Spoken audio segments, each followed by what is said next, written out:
बेपत्ता परिवारहरूको लागि हातेमालो कार्यक्रम भनेर हामीले सञ्चालन गऱ्यौँ। त्यसमा चाहिँ हामीले तपाईँको उहाँहरूको कुरा सुन्ने, उहाँहरूको सपोर्ट सर्भिसहरू, सपोर्ट ग्रुपहरू डेभलप गर्ने, उहाँहरूले आय आर्जनको कामहरू गर्नेदेखिका लिगल सर्भिसदेखि लिएर धेरै कुराहरू लिङ्कअप गरेर comprehensive mental health and psychosocial support, even तपाईँको साइकाट्रिक सपोर्टको लागि पनि हामीले केही सपोर्ट गर्ने गरेर 2016 हामीले यो प्रोग्राम चाहिँ लन्च गरेका थियौँ। र अलमोस्ट हामीले नेपालमा जति बेपत्ता परिवार हुनुहुन्छ त्यसको चाहिँ 80% फ्यामिलीलाई चाहिँ हाम्रो सर्भिसबाट कभरेज पनि हामीले गरेका थियौँ।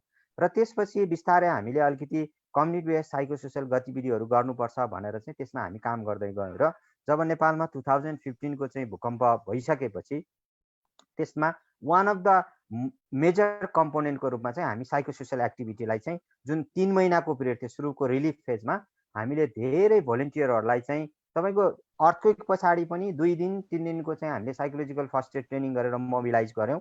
अनि त्यसपछि चाइल्ड फ्रेन्डली स्पेसहरू इस्टाब्लिस गरेर बालबालिकाहरूलाई सर्भिस प्रोभाइड गऱ्यौँ। यसले धेरै मान्छेहरूको चाहिँ मानसिक स्वास्थ्य अथवा मनोसाङ्गीतिक समस्याहरूलाई चाहिँ कम गर्नलाई सजिलो पुर्यायो।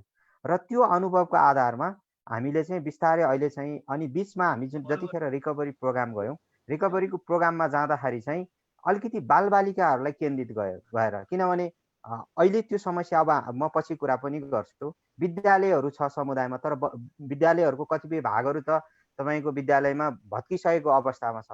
तर अब रिकभरी फेजमा त विद्यार्थीहरू विद्यालय त जानुहुन्छ होइन, तर त्यो जुन भूकम्पको झट्का छ बालबालिकाहरूलाई त्यो कोठामा गएर पढ्दाखेरि आफ्नै परिवार गुमाइरहेका बालबालिका, आफ्नै साथीहरू भूकम्पबाट गुमाइरहेका बालिकाहरूलाई पक्कै पनि मानसिक समस्या र त्यो वातावरण सहज हुँदैन।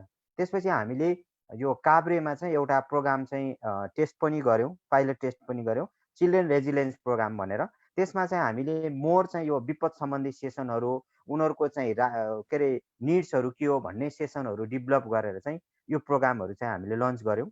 र त्यसको राम्रो परिणामपछि चाहिँ त्यसलाई अलिकति अरू जिल्लामा पनि एक्सपान्सन गरेर हामीले गरिसकेपछि त्यसको राम्रो थियो। त्यसमा केही खालको चाहिँ हामीले एजुकेसन दिन्थ्यौँ भने केही प्ले एक्टिभिटीहरू पनि इन्क्लुड गरेर बालबालिका गऱ्यौँ। र त्यसको अनुभवको आधारमा यहाँहरूलाई म के भन्न चाहन्छु भने त्यो अनुभव कस्तो भने हामीले मोर फोकस चाहिँ बालबालिका गरेका थियौँ, तर बालबालिकालाई फोकस गरेर प्यारेन्ट्सहरूसित जाँदा कम्युनिटीमा पनि हाम्रो सर्भिस रन हुँदो रहेछ कि, वान अफ द इक्जाम्पल। र त्यसरी गरिसकेपछि अहिले त्यही खालको मोडल चाहिँ हामीले चितवन जिल्लालाई फोकस गरेर भरतपुर नगरपालिकाको वडा नम्बर 15मा चाहिँ हामीले त्यही मोडलको चाहिँ प्रोग्राम लन्च गरिरहेको अवस्थामा सुरुवात गर्ने क्रममै थियौँ। हामी बेसलाइन सर्वेहरू गर्ने अवस्थामा थियौँ।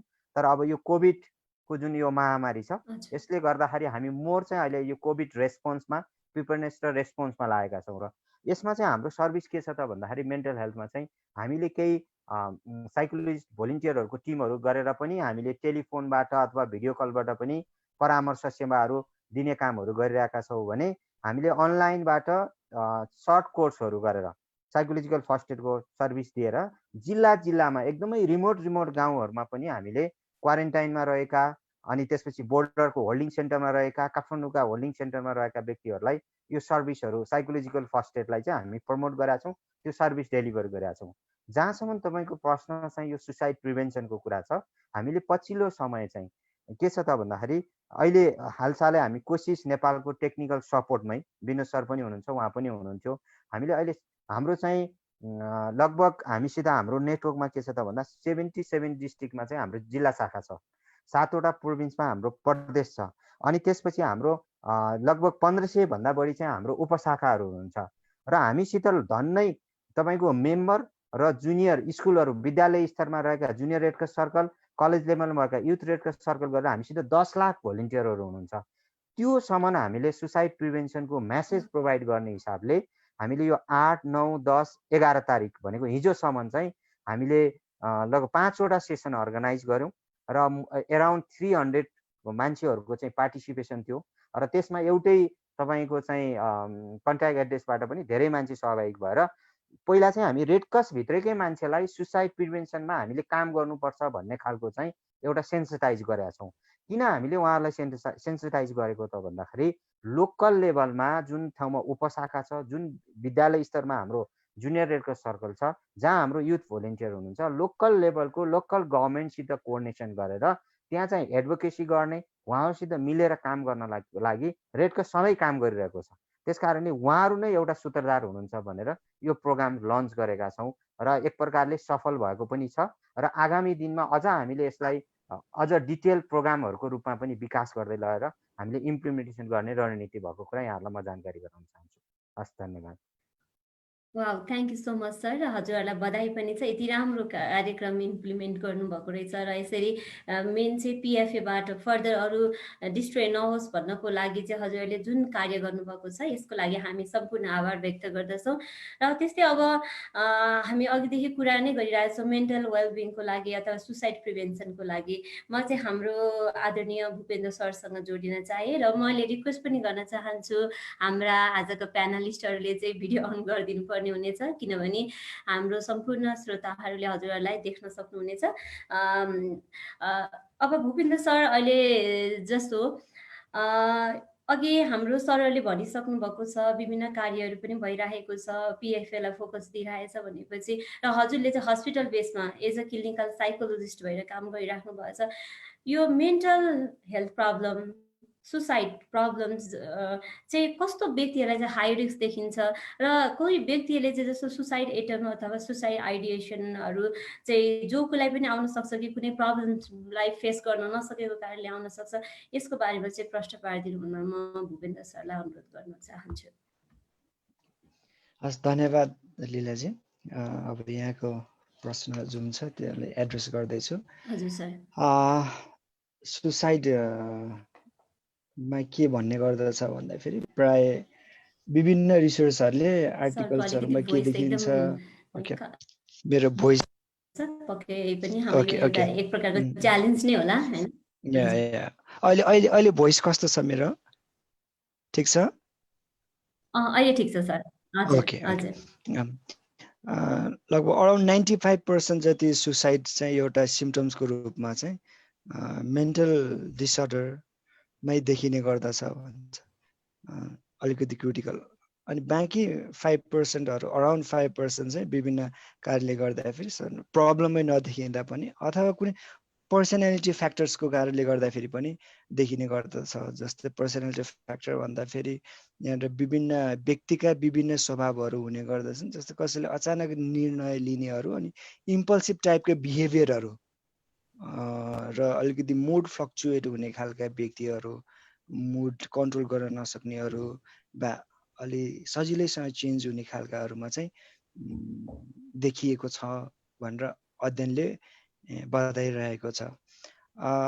र जहाँसम्म छ सुसाइडको कुरा गर्दाखेरि सुसाइड आइडिएसन कसरी डेभलप हुन्छ भन्ने कुरामा धेरै अध्ययनहरू छन् हैन, तर एउटा अध्ययनले के देखाएको छ भन्दाखेरि जुन मेटा एनालाइटिकली एभिडेन्स रूपमा चाहिँ अध्ययन गरिएको थियो र त्यहाँनिर पेन एन्ड होपलेसनेस भन्छ हैन, पीडा र निराशावाद, निराशाजन्य हुनु सामान्यतया त सबै व्यक्तिमा साइकोलोजिकल पेन पनि हुन्छ, निराशावाद होपलेसनेस पनि हुन्छ, तर सुसाइडको केसमा यो दुइटै देखिने अलिकति कडा रूपमा प्रस्तुत भयो भने, दीर्घ रूपमा प्रस्तुत भयो भनेदेखि चाहिँ के हुने गर्दछ भन्दाखेरि यसले चाहिँ सुसाइडल आइडिएसनहरू जेनेरेट गर्दछ हुन्छ। यदि यो दुइटै दीर्घकालीन रूपमा देखिएन, यसलाई कोप अप गर्न सकियो भने सुसाइड आइडिएसन देखिएन। र यो दुईटा बिचमा फेरि यो दुवै बिचमा चाहिँ एउटा प्रोटेक्टिभ फ्याक्टर हुन्छ है त। ओके, प्रोटेक्टिभ फ्याक्टर छ जसलाई कनेक्टेडनेस भनेर भनिन्छ हैन। अब कनेक्टेडनेस चाहिँ यस्तो प्रोटेक्टिभ फ्याक्टर हो जसले चाहिँ यो दुवै पेन एन्ड होपलेसनेसलाई बढ्न दिँदैन भन्छ है त। तर कहिलेकाहीँ के हुन्छ त भन्दाखेरि व्यक्तिमा पेन चाहिँ अलिकति बढी हुन गयो है त, भनेदेखि पेन र होपलेसनेस दुवै बढी हुने गयो र विशेष गरेर पेन चाहिँ कनेक्टेडनेस भन्दा बढी हुन गयो भने चाहिँ त्यसमा चाहिँ व्यक्तिमा चाहिँ सुसाइड एटेम्प्ट गर्ने चाहिँ क्षमता विकास हुन्छ भन्छ। यदि पेन चाहिँ कनेक्टेडनेससँग कम छ भने चाहिँ त्यो मोडरेट आइडिएसनको रूपमा हेर्न सकिन्छ भन्छ। अब यो सुसाइड डेभलप सुसाइड एटेम्प्ट गर्नु, एउटा व्यक्तिमा यो सुसाइड एटेम्प्ट गर्ने क्षमता विकास हुनुमा फेरि विभिन्न कुरामा यो क्षमता विकास भएर एटेम्प्टमा परिवर्तन हुनलाई चाहिँ विभिन्न फ्याक्टरहरूले चाहिँ रोल खेल्ने गर्दछ भन्छ। अनि एउटा भनेको जेनेटिक कारणले गर्दाखेरि देखिन्छ, अनि अर्को भनेको मान्छेको स्वभावको कारणले गर्दाखेरि देखिन्छ भन्ने गर्दछ है त। अनि अर्को चाहिँ वातावरणीय कारणले गर्दाखेरि। अनि यी सबै कुरा फ्याक्टरले पनि उसको सुसाइड गर्ने जुन त्यो क्षमता बढ्छ। अनि यी तिनैवटा फ्याक्टरले सपोर्ट गरिरहेको छ भने उक्त व्यक्तिले पक्कै पनि सुसाइड गर्छ भन्छ। यदि यो तिनटै फ्याक्टरको हाबी हुन पाएन भनेदेखि चाहिँ त्यो एउटा आइडिएसनको रूपमा मात्रै रहने गर्दछ व्यक्तिमा भन्छ। त्यस कारणले गर्दाखेरि सुसाइड इन्टरभेन्सनमा जति पनि हामी काउन्सिलिङ, साइकोथेरापी र पिएफएबाट अगाडि गर्छौँ, बेसिकली तिनवटा पोइन्टलाई हामी मध्यनजर गर्ने गर्छौँ। एउटा भनेको पीडालाई कम गर्ने, र अर्को भनेको आशालाई जगाउने, अनि अर्को भनेको कनेक्टेडनेस चाहिँ इम्प्रुभ गर्ने। र यो कनेक्टेड इम्प्रुभ गर्नलाई काउन्सिलिङ, साइकोथेरापीले पनि काम गर्छ।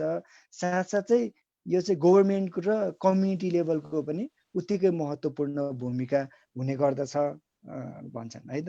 र यसरी एउटा व्यक्तिमा चाहिँ आत्महत्या देखिने गर्दछ र यसलाई यही कारणले चाहिँ म्यानेज पनि गर्न सक्छौँ र यिनै थ्योरीको बेसमा रहेर चाहिँ यो काउन्सिलिङ अनि साइकोलोजिकल फर्स्ट एड, साइकोथेरापीहरू चाहिँ आत्महत्या रोकथाम तथा म्यानेजमेन्ट गर्न र ट्रिटमेन्ट गर्नलाई चाहिँ सहयोग पुर्याउने गर्दछ।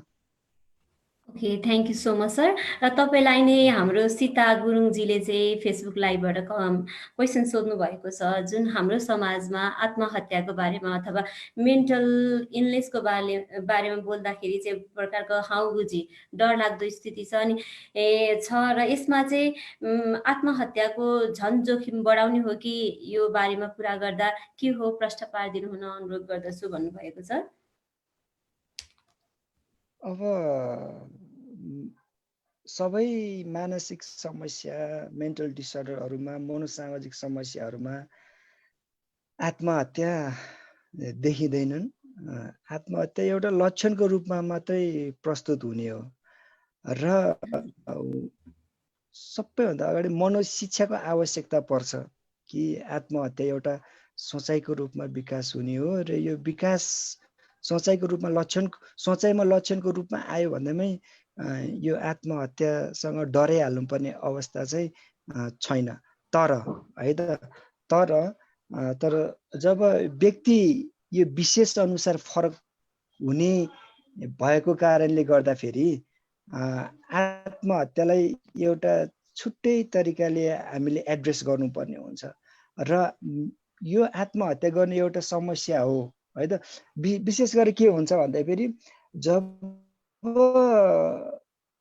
कुनै पनि व्यक्ति मानसिक समस्यामा पर्ने गर्दछ, उसले समस्या र म के भनेर छुट्याउन सक्दैन र समस्या र म छुट्याउनलाई चाहिँ मनोशिक्षाले, साइको एजुकेसनले अहम भूमिका खेल्ने गर्दछ। त्यस कारणले सर्वप्रथम त हामीले मनोशिक्षा चाहिँ प्रदान गर्नलाई एकदम महत्त्वपूर्ण देखिन्छ कि उक्त व्यक्तिले, कुनै पनि व्यक्तिले समस्या के म के, आत्महत्या आए पछाडि आत्महत्या व्यक्ति होइन है त, म त होइन नि त भन्छ। आत्महत्या एउटा समस्या रूपमा आएको छ, तर यो सधैँभरि रहिरहँदैन, तर यसलाई नै यथार्थ मान्ने गर्दछ समस्यामा पर्दाखेरि व्यक्तिले। त्यस कारणले गर्दाखेरि त्यो यथार्थ जुन चाहिँ भ्रमको रूपमा सृजना भइरहेको छ व्यक्तिमा, त्यो कुरालाई चाहिँ के गर्नु पर्दछ भन्दाखेरि हामीले उहाँहरूलाई ज्ञान दिनुपर्ने हुन्छ। एउटा मनोशिक्षाको माध्यमबाट, परामर्शको माध्यमबाट र प्राथमिक मनोवैज्ञानिक उपचारको माध्यमबाट। यसलाई हुन त विभिन्न मिडियाले यसमा चाहिँ बढी हेल्प गर्न सक्दछ र साथसाथै गभर्मेन्टको त एकदम महत्त्वपूर्ण रोल छँदैछ। ओके, हस्, thank you so much sir, हजुरहरूले हामीलाई यति जानकारी दिनुभएकोमा। अब म त्यस्तै हाम्रा काजा अर्का प्यानलिस्टसँग क्वेसन्सको लागि रिक्वेस्ट गर्न चाहन्छु। हाम्रो आदरणीय डाक्टर वासुदेव, उहाँलाई मैले देखिरहेको छैन, उहाँको भिडियो अन गरिदिनु हुन अनुरोध गर्न चाहन्छु। Doctor Vasudev Karki, maybe network problem भएको हुनसक्छ। त्यस्तै अब आज हाम्रो अघि पनि मैले परिचय गराइसकेँ, हाम्रो गेस्ट स्पिकरको रूपमा हुनुहुन्छ अहिले लायन्सको लिडर भएर अहिले हाम्रो वर्तमान district governor doctor Sushila Malla ma'am. र लायन्सले अघि पनि मैले मेन्सन गरिसकेँ, लायन्सले धेरै सेक्टरहरूमा धेरै कार्यहरू गर्दै आउनुभएको छ, नेसनल इन्टरनेसनल। उहाँहरूले चाहिँ विभिन्न सहयोगहरू गर्दै खान नपाउनेलाई खाना दिने, पढ्न नपाउनेलाई पढ्न दिने गर्दै हुनुहुन्छ। र आज हाम्रो यो मेन्टल हेल्थ अवेरनेस प्रोग्राममा, सुसाइड प्रिभेन्सन प्रोग्राममा आजका हाम्रा गभर्नरलाई पाउँदा खुसी पनि भएका छौँ। र अब म्यामलाई मैले के रिक्वेस्ट गर्न चाहेँ भने लायन्सले चाहिँ कसरी, र हजुर पनि एज अ मेडिकल साइन्समै हुनुहुन्छ, टिचिङ हस्पिटलमा कार्यरत हुनुहुन्छ हाम्रो म्याम, उहाँ अब लायन्सले चाहिँ कसरी मेन्टल हेल्थलाई फोकस गरेको छ, कुनै हजुरहरूको प्लानिङ अथवा स्ट्राटेजिजहरू केही छ? र यो सुसाइड अघि पनि हामीले एउटा रेट देखिसक्यौँ, सुसाइड चाहिँ हाम्रो दिनानुदिन बढ्दै नै छ। यसमा सुसाइड प्रिभेन्सनको लागि केही कार्यहरू गर्दै आउनुभएको छ म्याम? हस्, थ्याङ्क यू सो मच। यस्तो महत्त्वपूर्ण यो प्रोग्राम राख्नुभएको मलाई खुसी लागेको छ लीला बहिनी। अत्यन्तै यो समसामयिक छ साँच्चै। मलाई चाहिँ अस्ति फोन गर्नु भएपछि म आफै पनि साँच्चै नै खुसी भएँ, किनभने यो एकदमै समसामयिक विषय राखेर प्यानल डिस्कसन गराउनु भयो, जसमा चाहिँ मैले धेरैजना हाम्रो प्यानलिस्टहरू मैले चाहिँ देखेँ। सबैको नाम त मैले लिन गइरहेको छैन, विशेष त प्रोफेसर हाम्रो डाक्टर शिशिर सुब्बाज्यू, डाक्टर कार्की, उहाँहरू केहीलाई मैले चिनेको हुनाले उहाँहरूको चाहिँ मैले नाम लिएँ। र धेरैजनाको मैले यो धेरैजना प्यानलिस्ट ज्यूहरूले बोल्नुभएको मैले सुन्न पाएँ। अत्यन्तै खुसी लागेको छ। यति धेरै इन्फर्मेसनहरू आएको चाहिँ छ कि यो चाहिँ पक्कै पनि जसले यो आज जुनमा चाहिँ पार्टिसिपेट गर्नुभएको छ, बाहिर लाइभ हेरिरहनु भएको छ, उहाँहरू पक्कै पनि लाभान्वित हुनुभएको चाहिँ छ। मलाई यो चाहिँ लाग्छ। र मलाई एउटा कुरा पनि के पनि लाग्छ भने मेन्टल हेल्थ यति धेरै हाम्रो लागि इम्पोर्टेन्ट छ। मेन्टल हेल्थ ठिक छैन त्यसको मतलब हाम्रो जीवन चाहिँ ठिक छैन। किनभने जतिसुकै हाम्रो शरीर स्वस्थ किन नहुँ, यदि चाहिँ हाम्रो मेन्टल हेल्थ चाहिँ ठिक छैन भनेदेखि हामीले स्वस्थ शरीरलाई सम्हाल्न सक्ने पनि हाम्रो अवस्था हुँदैन। यो धेरै केसहरू मैले देखिरहेको छु। र यसमा पनि आज चाहिँ विशेष त सुसाइड प्रिभेन्सन अवेरनेस प्रोग्राम भनेर राख्नु भएको छ। म एउटा दुईवटा कुरा चाहिँ मैले चाहिँ सेयर गरेँ। म मेरो आफ्नो कुरामा जानुभन्दा अगाडि अस्ति भर्खरै सबैले हेर्नु भएको छ होला, सायद मिडियामा पनि पढ्नु भएको छ होला, यो कोभिडको कहरबाट हामी यसरी गुज्रिरहेका छौँ। हामीले चाहिँ भौतिक रूपमा मात्रै होइन, मानसिक रूपमा पनि हामीले चाहिँ साँच्चै नै चाहिँ छिल्लोभिल्लो पारेको चाहिँ छ। भौतिक रूपबाट त चाहिँ कति अब काम गर्ने जुन समूह चाहिँ छ, युथ समूह जुन छ, डिस्प्लेस भएको चाहिँ छ, कामबाट वञ्चित भएको चाहिँ छ। इभन स्कुलका टिचरहरूलाई आज तलबमा चाहिँ बस्नु परेको चाहिँ छ। कति कल कारखानाहरू बन्द भएको अवस्था चाहिँ छ। र ती कल कारखानाको जो काम गर्ने साथीहरू हुनुहुन्छ, उहाँहरू जबबाट चाहिँ मुक्त भएको अवस्था चाहिँ छ। भनेपछि के त भन्दाखेरि घरमा जहाँ इन्कम छैन त्यहाँ यो पीडा त हुने स्वाभाविकै भयो।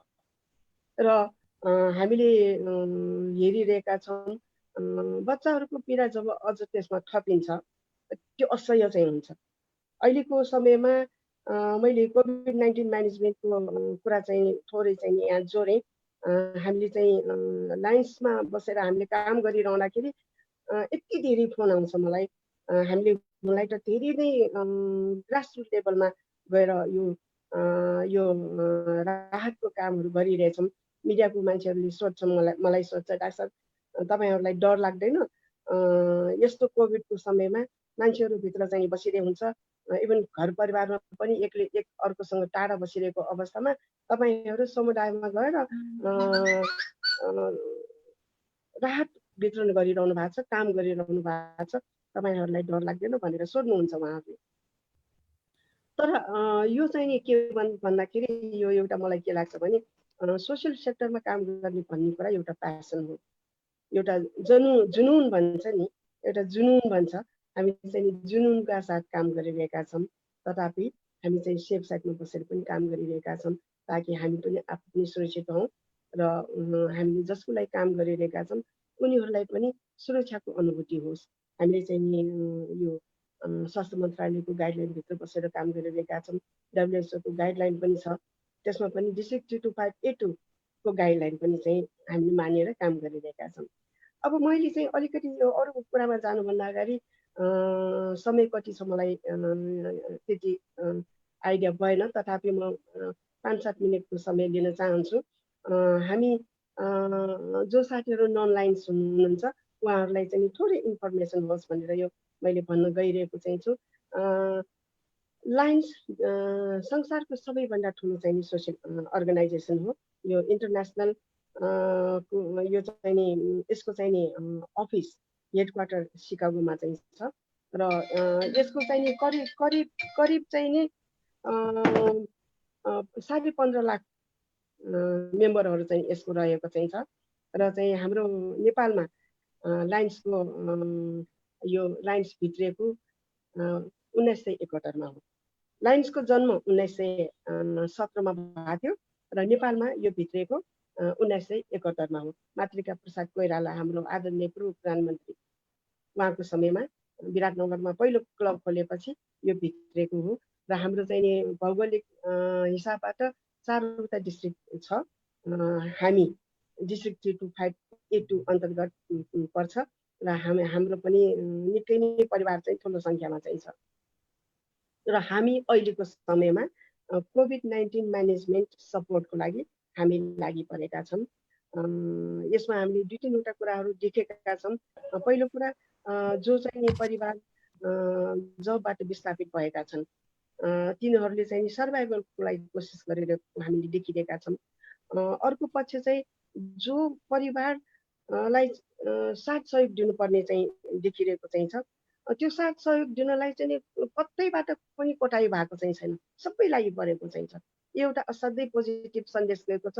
भूकम्पको बेला हामीले चाहिँ नि मान्छे चाहिँ नि बोलाइ बाइकमा हिँडेको जस्तै, बाइकले चाहिँ नि बोलाइ लिफ्ट दिएको जस्तै र चाहिँ नि हामीले ढुङ्गा मुढासम्म हरेक घरको चाहिँ पन्छाए जस्तै यसपालि पनि यो चाहिँ नि मैले एकबद्धता देखेको चाहिँ छु।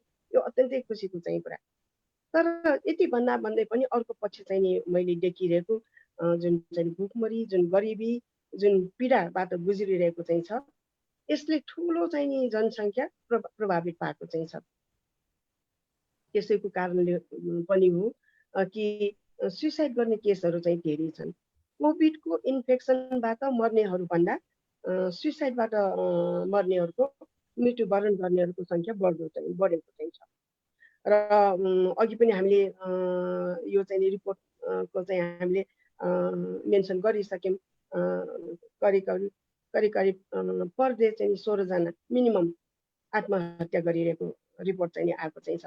त्यस्तै हामी चाहिँ 7औं नम्बरमा चाहिँ पर्छ सुसाइड गर्ने केसहरूमा हामी अहिले 7औं स्थानमा चाहिँ छ। भनेपछि हामी 6 महिनामा कति धेरै चाहिँ सुसाइडको केसहरू बढेको हामीले चाहिँ हेर्न सक्छौँ। यसमा चाहिँ नि 2-3वटा कारणहरू छन् जस्तो लाग्छ मलाई। मलाई त अघि हाम्रो डाक्टर साहबहरूले चाहिँ धेरै कुरा राखिसक्नुभयो।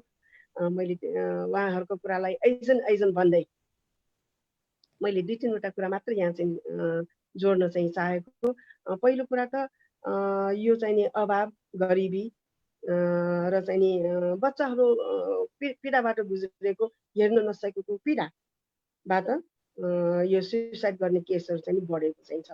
अस्ति भर्खर एकजना आमाले 2 वर्षको बच्चा च्यापेर चाहिँ नि सुसाइड गरे बच्चाको चाहिँ केही दोष छैन त्यसमा। त्यसपछि अर्को एउटा केस पनि भयो, यो चाहिँ 3 वर्षको एउटा बच्चा अनि 5-6 वर्षको एउटा छोरा, दुईटै छोराहरू एउटै डोरीमा झुन्डिएर आमाले चाहिँ देहत्याग गरे।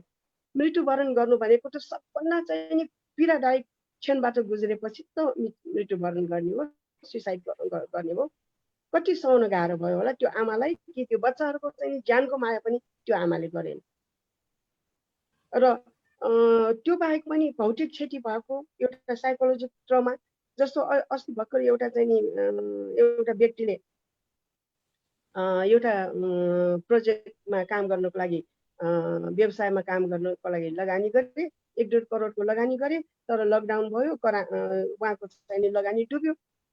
उहाँले चाहिँ नि गएर बाइक लिएर गयो, नदी छेउमा गएर बाइक चाहिँ नि राखे, नदीमा हाम फाले। पछि 2 दिनपछि उहाँको लास निकाले। मतलब यति धेरै केसहरू भइरहेको छ। हिजै पनि एकजना बुवाले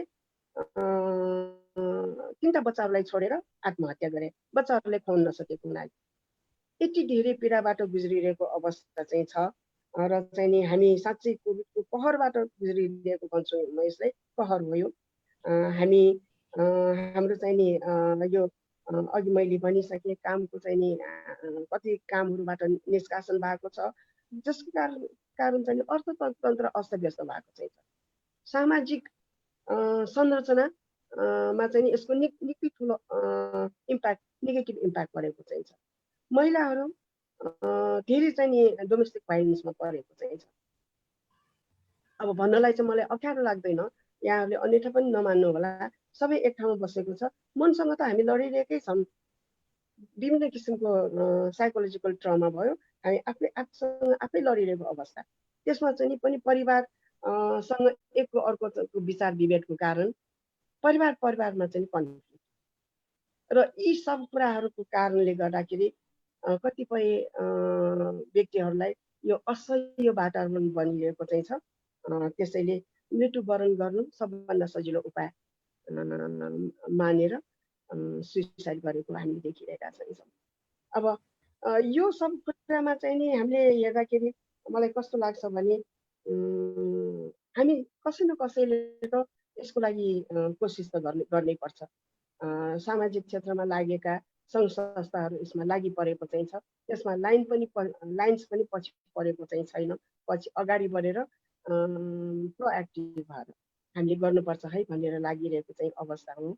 र अघि बहिनीले चाहिँ नि भन्नुभयो, लाइन्सले पनि यो मेन्टल हेल्थको लागि के गर्ने सोच राखेको छ भन्नुभयो। बहिनी जस्तो एउटा कुरा के पनि म यहाँ जोड्न चाहन्छु भने हामीलाई चाहिँ अहिले म धेरै ठाउँमा चाहिँ हिँड्ने गर्छु, धेरै देख्ने गर्छु, परिवारहरू धेरै हेर्ने सम्पर्कमा आउने गर्छु। हिजो साढे अस्ति मलाई त यो चाहिँ मैले फेरि समयको पाबन्द होला, तर पनि मैले भने यो साढे अस्ति बेलुका राति 8:30 बजेतिर मलाई एउटा फोन आयो।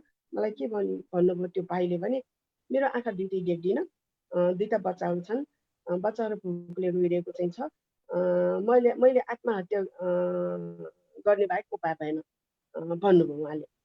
म यो पीडा झेल्न सक्दिनँ, आत्महत्या गर्ने बाहेक मसँग उपाय छैन भन्नुभयो। मलाई त यति डर लाग्यो साँच्चै भनौँ भने। अब एउटा इमोसनको चाहिँ नि कुरा हो, यो चाहिँ नि एन्जाइटीको कुरा चाहिँ छ। त्यो हामी चाहिँ नि अब साइकोलोजिकल यति धेरै डिस्टर्बेन्सहरू हुन्छ, एङ्जाइटी हुन्छ, डिप्रेसनमा चाहिँ जान्छ होइन, धेरै कुराहरू चाहिँ छन्। अब त्यो व्यक्तिले यदि सुसाइड गर्यो भने के गर्ने?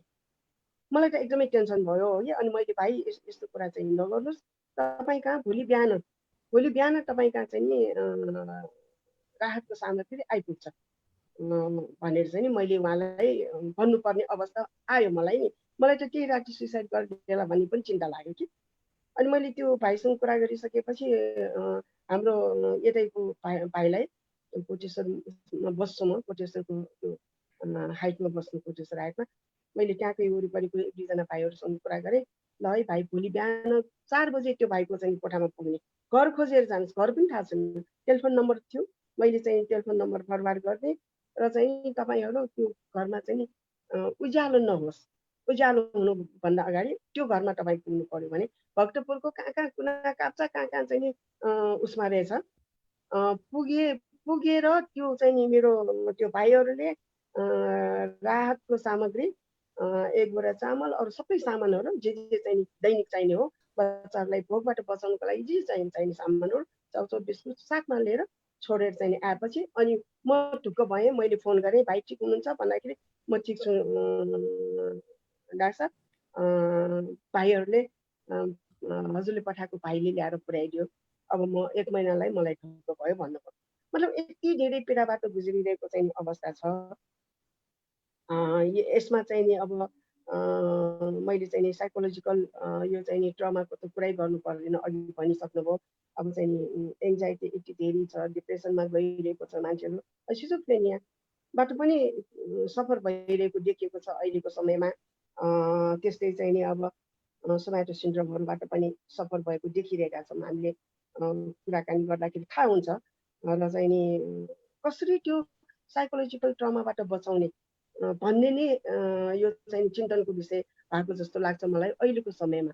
एउटा त उहाँहरूलाई कसरी सर्भाइभ गराउने भन्ने छँदैछ र अर्को चाहिँ कसरी साइकोलोजिकल ट्रमाबाट उहाँहरूलाई सुरक्षित राख्ने, डिप्रेसनमा नजाओस्, एक्युट डिप्रेसनमा नजाओस्, सुइसाइड नगरोस् भन्ने कुरामा ध्यान दिनुपर्ने अवस्था रहेको चाहिँ मैले देखेको चाहिँ छु। असाध्यै पीडामा चाहिँ गुज्रिरहेको छ यो समय।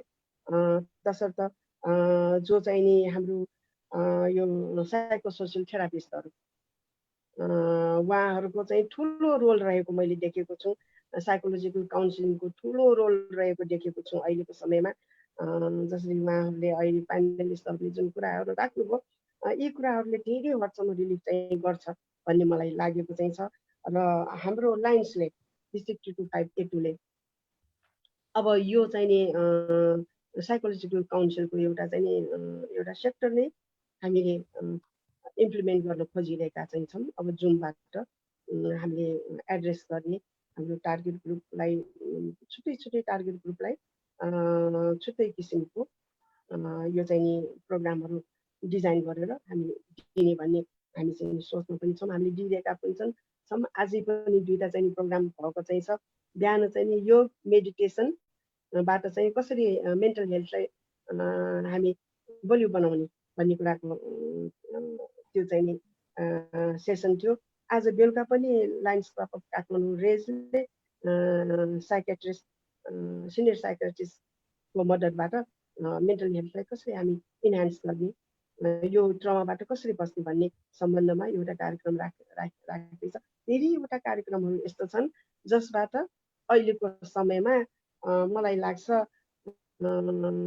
मनलाई स्थिर गर्ने, मनलाई चाहिँ नि बलियो बनाउने कुरामा मद्दत पुगोस् भनेर धेरैवटा अर्गनाइजेसन लागिरहेको छ। यसैमा मलाई चाहिँ एकदम खुसी लागेको छ क्रिस्टल काउन्सिलिङ नेपालले पनि यो आयोजना गर्नुभयो। Hats up to you all. एकदमै खुसी लागेको छ। हाम्रो लाइन्सबाट डिस्ट्रिक्ट 22582बाट कसरी चाहिँ नि यो महिलाहरूमाथि भइरहेको हिंसाबाट जुन साइकोलोजिकल ट्रमा भइरहेको छ त्यस्तोलाई कसरी काउन्सिलिङबाट यो चाहिँ रिलिफ पार्ने भन्ने कुरा अब आउने दिनमा चाहिँ नि एड्रेस गर्ने भन्ने कुराहरू चाहिँ भइरहेको चाहिँ छ। मैले अप्ठ्यारै नमानिकन भने सबै एकै घरमा बसेको छ। अब महिलाहरू त अरू हिंसाको साथमा सेक्सुअल भाइलेन्सबाट पनि पीडित भएको देखेको चाहिँ छ अहिलेको समयमा धेरै नै। म कहाँ चाहिँ धेरैवटा फोनहरू आउँछन् यस्तो भयो भन्ने कुरा। अब हामीले सकेसम्म काउन्सिलिङ गर्ने गर्छौँ। तर चाहिँ नि यो विषय अलि यो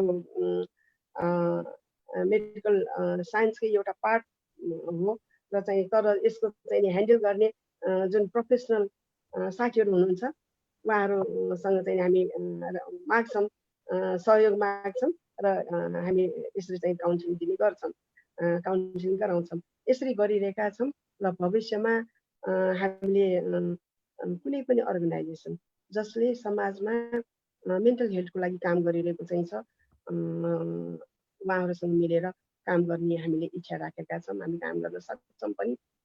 किनभने मैले देखिरहेको छु, अघि पनि मैले निवेदन गरिसकेँ, मेन्टल हेल्थ छैन भने मेन्टल हेल्थलाई चाहिँ यदि मेन्टल हेल्थलाई हामीले एड्रेस गर्न सकिएन भने अरू कुनै पनि कुरालाई एड्रेस गरेर बलियो बनाएर हाम्रो जीवन जीवन्त हुनेवाला चाहिँ छैन। मलाई लागेको कुरा मैले यहाँ राखेँ। यहाँलाई चाहिँ बधाई छ, धन्यवाद पनि छ। यस्तो राम्रो विषयमा प्यानल डिस्कसन गराउनु भएको छ। लीला बहिनीलाई तथा सम्पूर्ण प्यानलिस्टहरूलाई हार्दिक धन्यवाद दिन चाहन्छु। लायन्स क्लब इन्टरनेसनल डिस्ट्रिक्ट 32582 सधैँ यहाँहरूसँग साथमा काम गर्न इच्छुक छु भन्दै अहिलेलाई म आफ्नो भनाइ यति नै भन्न चाहन्छु। धन्यवाद, नमस्कार। Thank you so much ma'am. समय सान्दर्भिक कुराहरू सम्पूर्ण कुरालाई तपाईँले चाहिँ जोड्नु भएको छ। जुन जुन कुराहरूले चाहिँ हाम्रो साइकोलोजिकल इम्प्याक्ट पार्छ, मेन्टल हेल्थ प्रब्लम्स आउँछ, सबै कुराहरूलाई समेटेर राखिदिनु भएको छ। त्यसको लागि एकदम धेरै धन्यवाद दिन चाहन्छु। र आजकै यही स्लोगन अहिले हाम्रो suicide prevention, world suicide prevention डेले दिएको slogan working together to prevent suicide भनेर हामी सबै मिलेर गयौँ भने नै पक्कै पनि यो सुसाइड केसहरू, मेन्टल वेलबिङमा फोकस गर्न सक्छौँ, सुसाइड प्रिभेन्सन गर्न सक्छौँ भन्ने आशा राख्दै हजुर सम्पूर्णको सहयोगको अपेक्षा राख्दै अब फेरि म हाम्रो क्वेसन्स हाम्रो डाक्टर शिशिर सुब्बा सरलाई राख्नु भएको छ। प्रवीणा प्रधानजीले जस्तो यदि इम्पोर्टेन्स छ हाम्रो मेन्टल वेलबिङको लागि, अनि अब हजुर 35 वर्षदेखि नै यही कार्य सेक्टरमा काम गर्दै हुनुहुन्छ र यसको लागि अवेरनेसको लागि हाम्रो कोर्स अफ स्टडीमा अथवा साइकोलोजिकल डिपार्टमेन्टमा मात्रै यसको स्टडी हुन्छ कि अरूमा पनि यसको हाम्रो कोर्स अफ स्टडी छ भनेर सोध्नु भएको छ हाम्रो डाक्टर शिशिर सुब्बा सरलाई।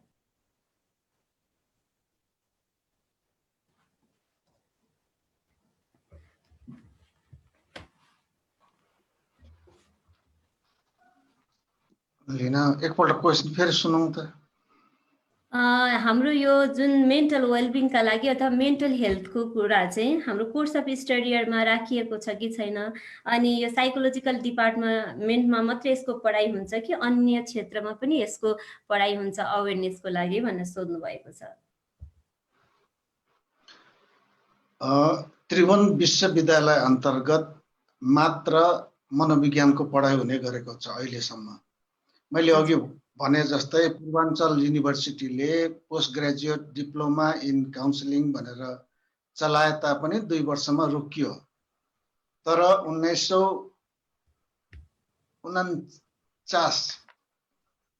1950 भनौँ त्यो बेलादेखि अहिलेसम्म पहिले मनोविज्ञान फिलोसफीको एउटा पार्टको रूपमा पढाइ हुन्थ्यो, पछि गएर चाहिँ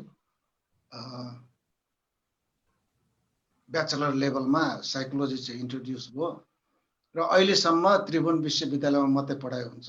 अब कुरो आउँदाखेरि मेन्टल हेल्थ, मेन्टल इलनेस अथवा मेन्टल हेल्थसँग रिलेटेड जति पनि विषयहरू छ त्यो मेडिसिनमा पनि पढाइ हुन्छ। मेडिसिनमा भन्दाखेरि साइकेट्री पढ्ने अथवा MBBS पढ्नेमा पनि साइकोलोजीको केही मेन्टल हेल्थ सम्बन्धी चिज जान्छ, नर्सिङमा पनि जान्छ, साइकेट्रिक नर्सिङमा पनि पढाइ हुन्छ। यो चाहिँ हेल्थ सेक्टरको कुरो भयो। हेल्थ सेक्टर भन्दा बाहिर चाहिँ साइकोलोजीमा पनि विशेष गरेर सेन्ट्रल डिपार्टमेन्ट अफ साइकोलोजी भनेर भन्छ, त्यो चाहिँ मदर डिपार्टमेन्ट हो। मदर डिपार्टमेन्ट भनेर भन्दाखेरि साइकोलोजीको जति पनि अगाडिदेखिको स्थापित भएर काम गरिरहेको अहिलेसम्म काम गरिरहेको डिपार्टमेन्ट सेन्ट्रल डिपार्टमेन्ट हो। त्यसपछि त्यसकै साइकोलोजीकै ब्रान्चेसहरू चाहिँ एउटा चाहिँ क्लिनिकल साइकोलोजी, त्यो पनि ट्युमै पढाइ हुन्छ। क्लिनिकल साइकोलोजी भन्दाखेरि एमफिल इन क्लिनिकल साइकोलोजी चाहिँ ट्युमै पढाइ हुन्छ, तर त्यो चाहिँ अप्लाइड भएको हुनाले हस्पिटल बेस भएर चाहिँ ट्यु टिचिङ हस्पिटलमा पढाइ हुने गर्दछ। र त्यसपछि पछि गएर 2004 तिर होला त्रिभुवन विश्वविद्यालयले यो काउन्सिलिङको महत्त्व मनन गरेर चाहिँ post graduate diploma in counselling psychology भनेर चाहिँ 3-4 तिर चाहिँ त्यो इस्टाब्लिस गर्यो। त्यसपछि साइकोलोजीको महत्त्व तथा साइकोलोजी भन्दा पनि मेन्टल हेल्थको चाहिँ महत्त्व बढी भएको हुनाले हालसालै भन्दाखेरि विगत 5-6 वर्षदेखिको सोसल वर्कमा पनि मास्टर लेभलको सोसल वर्कमा हैन भने पूर्वाञ्चल युनिभर्सिटीको अथवा यो के अरे पोखरा युनिभर्सिटीको social work bachelor in social वर्कमा पनि मेन्टल हेल्थ सम्बन्धी पढाइ हुन्छ। त्रिभुवन विश्वविद्यालयमा विशेष गरेर चाहिँ मास्टर इन सोसल वर्कमा चाहिँ एउटा पाटो नै छ, स्पेसलाइजेसन भनेर चाहिँ मेन्टल हेल्थ सम्बन्धी पढाइ हुन्छ। साइकोलोजीमा त हुने नै भयो। काउन्सिलिङ साइकोलोजी भनेर बेग्लै त्यो बडी तयार छ, त्यसले काउन्सिलिङ साइकोलोजीतिर जान्छ। त्यसरी नै गएर टिचिङ हस्पिटलमा एमपिएल इन क्लिनिकल साइकोलोजी भनेर क्लिनिकल साइकोलोजीमा चाहिँ फोकस गरेको छ। त्यो चाहिँ त्यसैमा चाहिँ त्यही प्रकारको अप्लाइड प्रोफेसनलहरू चाहिँ तयार गर्छ। काउन्सिलिङ साइकोलोजी पनि त्यही गर्छ। यतापट्टि सेन्ट्रल डिपार्टमेन्टमा चाहिँ त्यहाँ चोइस छ, काउन्सिलिङ साइकोलोजी लिने कि काउन्सिलिङ छ, त्यसपछि मेन्टल क्लिनिकल साइकोलोजी छ, त्यसपछि अर्को चाहिँ इन्डस्ट्रियल एन्ड अर्गनाइजेसनल साइकोलोजी छ। त्यो चाहिँ स्पेसलाइजेसन भनेर भन्छ। स्पेसलाइजेसन मात्रै हो, त्यसमा चाहिँ टोटल पढाइ चाहिँ हुँदैन, तर स्पेसलाइजेसन भने पनि त्यसबाट चाहिँ पढिसकेपछि चाहिँ यो प्र्याक्टिसहरू चाहिँ गर्न सकिन्छ। यसबाहेक अन्य ठाउँमा चाहिँ त्यति पढाइ हुँदैन है, किन भनेर भन्दाखेरि नेपालमा अहिले 8-10 वटा युनिभर्सिटी इस्टाब्लिस भइसकेको छ। ती युनिभर्सिटीहरूले खोल्न सक्यो भने ज्यादै राम्रो। अब सायद केही युनिभर्सिटीहरूले चाहिँ साइकोलोजीमा इन्ट्रेस्ट पनि देखाएका छन्। त्यो भयो भने चाहिँ मेन्टल हेल्थमा जान सकिन्छ। सोसल वर्कले पनि त्यसरी नै, जसरी साइकेट्रिक नर्सेस भनेर चाहिँ त्यो नर्सिङमा पनि साइकेट्रिकमा बढी फोकस भएर चाहिँ मेन्टल हेल्थ प्रब्लमहरूमा बढी फोकस भइरहेछ। सायद पछिल्लो समयमा, अब आउने समयमा चाहिँ यसरी अरू विषयहरूले पनि, जस्तै यो एन्थ्रोपोलोजीमा बायोलोजिकल एन्थ्रोपोलोजी भनेर भन्छ, मेडिकल एन्थ्रोपोलोजी भन्छ, र यो मेन्टल हेल्थसँग रिलेटेड पनि केही चाहिँ अहिले चाहिँ एन्थ्रोपोलोजिस्टहरूले ज्यादै राम्रो कामहरू गर्न थालिसकेका छन्। सोसियोलोजीमा अनुसार जान सकिन्छ। हजुर सर, थ्याङ्क यू। अब त्यस्तै हाम्रो क्वेसन्स राइज गर्नुभएको छ र मैले चाहिँ 2-3 वटा क्वेसन्स एउटै नै लाग्यो। अङ्कित नेउपानेजी, श्वेताजी र मेनुकाजीले चाहिँ कसैलाई सुसाइड आइडिएसन आयो र मेन चाहिँ कस्तो डिसअर्डरले सुसाइड आइडिएसन आउँछ, र यदि कसैलाई सुसाइड आइडिएसन आउँछ, सुसाइड एटेम्प गरेको छ भने उसलाई हामीले चाहिँ कस्तो खालको हेल्प गर्न सकिन्छ भनेर क्वेसन्स राख्नु भएको छ। र यो चाहिँ मैले हाम्रो सुशील राज रेग्मी सरलाई अनुरोध गर्न चाहे।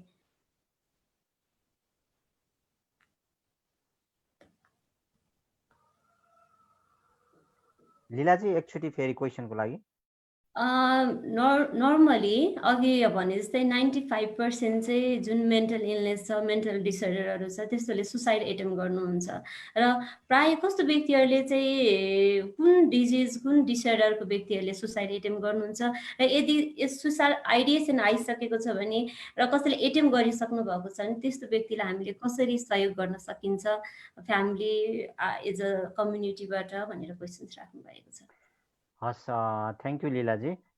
यो क्वेसन चाहिँ मेरो विचारमा ममा भन्दा विनोद सरलाई सान्दर्भिक होला टेक्निकल्ली होइन, तर अब फ्यामिली अथवा तपाईँको कम्युनिटीको मान्छेले कसरी सपोर्ट गर्न सक्छ, अथवा तपाईँको मेन कुरा चाहिँ हामीले सुसाइडको कुरा गर्दाखेरि चाहिँ सुसाइड गर्ने व्यक्तिले अहिले सोच्यो तुरुन्तै सुसाइड गर्ने सङ्ख्या चाहिँ एकदमै कम हुन्छ, र त्यसको केही सुसाइड गर्ने प्लानहरू गर्दाखेरि केही खालको चाहिँ साइनहरू सिम्टमहरू चाहिँ उसले देखाइरहेको हुन्छ। त्यस्तो साइन एन्ड सिम्टमहरूलाई चाहिँ हामीले अब्जर्भ गर्नुपर्छ होइन। अनि त्यस कारणले त्यो अब्जर्भको आधारमा उसलाई चाहिँ हामीले अब त्यस्तो खालको सुसाइडल थट अथवा कुनै सुसाइड गर्ने प्रयासहरू गरिरहेको छ, अथवा तपाईँको कतिपय अब पहिला उनीहरूको फ्यामिलीको मान्छेहरूले पनि सुसाइड गरेको छ भने पछि त्यो पछिको जेनेरेसनहरूमा पनि त्यो सम्भावना हुने भएको हुनाले त्यसको प्रिकसनको कुराहरू चाहिँ लिनु पर्यो। र यदि अब मान्छे एक्लै बसिरहेको छ, रिक्स बिहेभियरहरू पनि गरिरहेको छ भने उसलाई एक्लै नछोड्ने, उसको फ्यामिलीहरूलाई त्यसको इन्फर्म गर्ने, र उसका जुन संवेगका जुन साइन अफ सिम्टमहरू देखिएका छन् त्यस्तो कुराको लागि उसलाई थप अब कतिपय कुराहरू चाहिँ त्यो तुरुन्त फ्यामिलीबाट पनि त्यो सर्भिस प्राप्त नहुन सक्छ। त्यस्तो अवस्थामा चाहिँ उहाँहरूले चाहिँ फर्दर अब हाम्रो जस्तै पारा काउन्सिलरहरूको एभाइबिलिटी हुनसक्छ अथवा तपाईँको काउन्सिलरहरूको हुनसक्छ, त्यो सर्भिससित लिङ्केज चाहिँ हामीले गर्न सक्छौँ। हजुर हजुर, थ्याङ्क यू सर। यही कुरामा मैले भूपेन्द्र सरलाई पनि जोड्न चाहेँ। जस्तो प्राय सोसाइटी समाजमा कस्तो व्यक्तिहरू चाहिँ हाई रिस्कमा हुनुहुन्छ सुसाइड आइडिएसन अथवा सुसाइड एटेम्प गर्ने, जेन्डर, सेक्स, एजमा यस्तो चाहिँ हाम्रो केही पाइएको छ सर तथ्याङ्कले? जेन्डर वाइजमा सुसाइड एटेम्प्ट हाई चाहिँ फिमेलमा देखिन्छ, तर सक्सेस चाहिँ धेरै मेलमा देखिन्छ। तर अहिले भर्खर मैले एउटा मेसेजमा त्यो प्रश्न पनि हेरेँ होइन, त्यही अनुसारले मैले दिउँ होला जस्तो लाग्यो मलाई है त। उहाँको के छ भन्दा सुसाइडल आइडिएसन र सेल्फ हार्ममा के फरक छ भन्ने कुरा आयो। सेल्फ हार्म चाहिँ यो बढी चाहिँ मान्छेको स्वभाव पर्सनालिटी ट्रेटसँग रिलेटेड छ, स्पेसली बोर्डर लाइन पर्सनालिटी भनेर भन्छौँ है, त्योसँग रिलेटेड छ। र त्यस कारणले यो एउटा सेल्फ हार्मिङ भनेको इम्पल्सिभ एक्टहरू हुन् क्या। र कालान्तरमा यो रिपिटेटिभ भयो र यसको ट्रिटमेन्ट भएन भनेदेखि यसको चान्सेस सुसाइड अटेम्प्ट हुने चान्सेस रिसर्च स्टडिजहरूले धेरै देखिएको छ, धेरै पोसिबिलिटी धेरै छ, म्याक्सिमम छ भन्छ है त। अब सुसाइड आइडिएसन चाहिँ अब यो डिसअर्डर पनि देखिन्छ, साइकोसोसियल प्रब्लममा पनि देखिन्छ र कहिलेकाहीँ नर्मली व्यक्तिहरूमा त्यसै पनि यो आइरहेको हुन्छ। र यो चाहिँ सुसाइडल आइडिएसन र सेल्फ हार्मको बिचको चाहिँ फरक देखिन्छ। तर ओभरअल सुसाइड चाहिँ रिलेटेड चाहिँ इन्भाइरोमेन्टसँग रिलेटेड छ, पोलिटिकल सिचुएसनसँग रिलेटेड छ, बेसिक निड्ससँग रिलेटेड छ, सेक्युरिटीसँग रिलेटेड छ। अहिलेको कन्टेक्स्टमा बेसिक फन्डामेन्टल निड्सहरूसँग रिलेटेड छ जस्तो लाग्छ मलाई अरू भन्दा। र त्यसमा चाहिँ राज्य, म त फेरि यही भन्छु तपाईँको, राज्यले छिटोभन्दा छिटो जनताको चाहिँ यो कोभिडको कहरमा चाहिँ बेसिक निड्सहरू फुलफिल गर्न सकेनन् भने यो रेट बढ्छ, यसमा कुनै दुई मत छैन। हस्, धन्यवाद है त। हस्, thank you so much sir. अब त्यस्तै अब म हाम्रो फरिन्द सरसँग क्वेसन्सको लागि अनुरोध गर्न चाहेँ। सर, अहिले अब यो सबै कुराहरू सिनारियो हेर्दाखेरि मेन्टल हेल्थ प्रब्लम, सुसाइड रेटहरू, सुसाइड आइडिएसनहरू बढ्दै गइरहेको छ, प्रब्लम्सहरू राइज नै भइरहेको छ। हुन त विभिन्न सङ्घ संस्थाहरूले र स्वास्थ्य मन्त्रालयले पनि यसमा चाहिँ फोकस गरेर काम गर्दै आएको छ।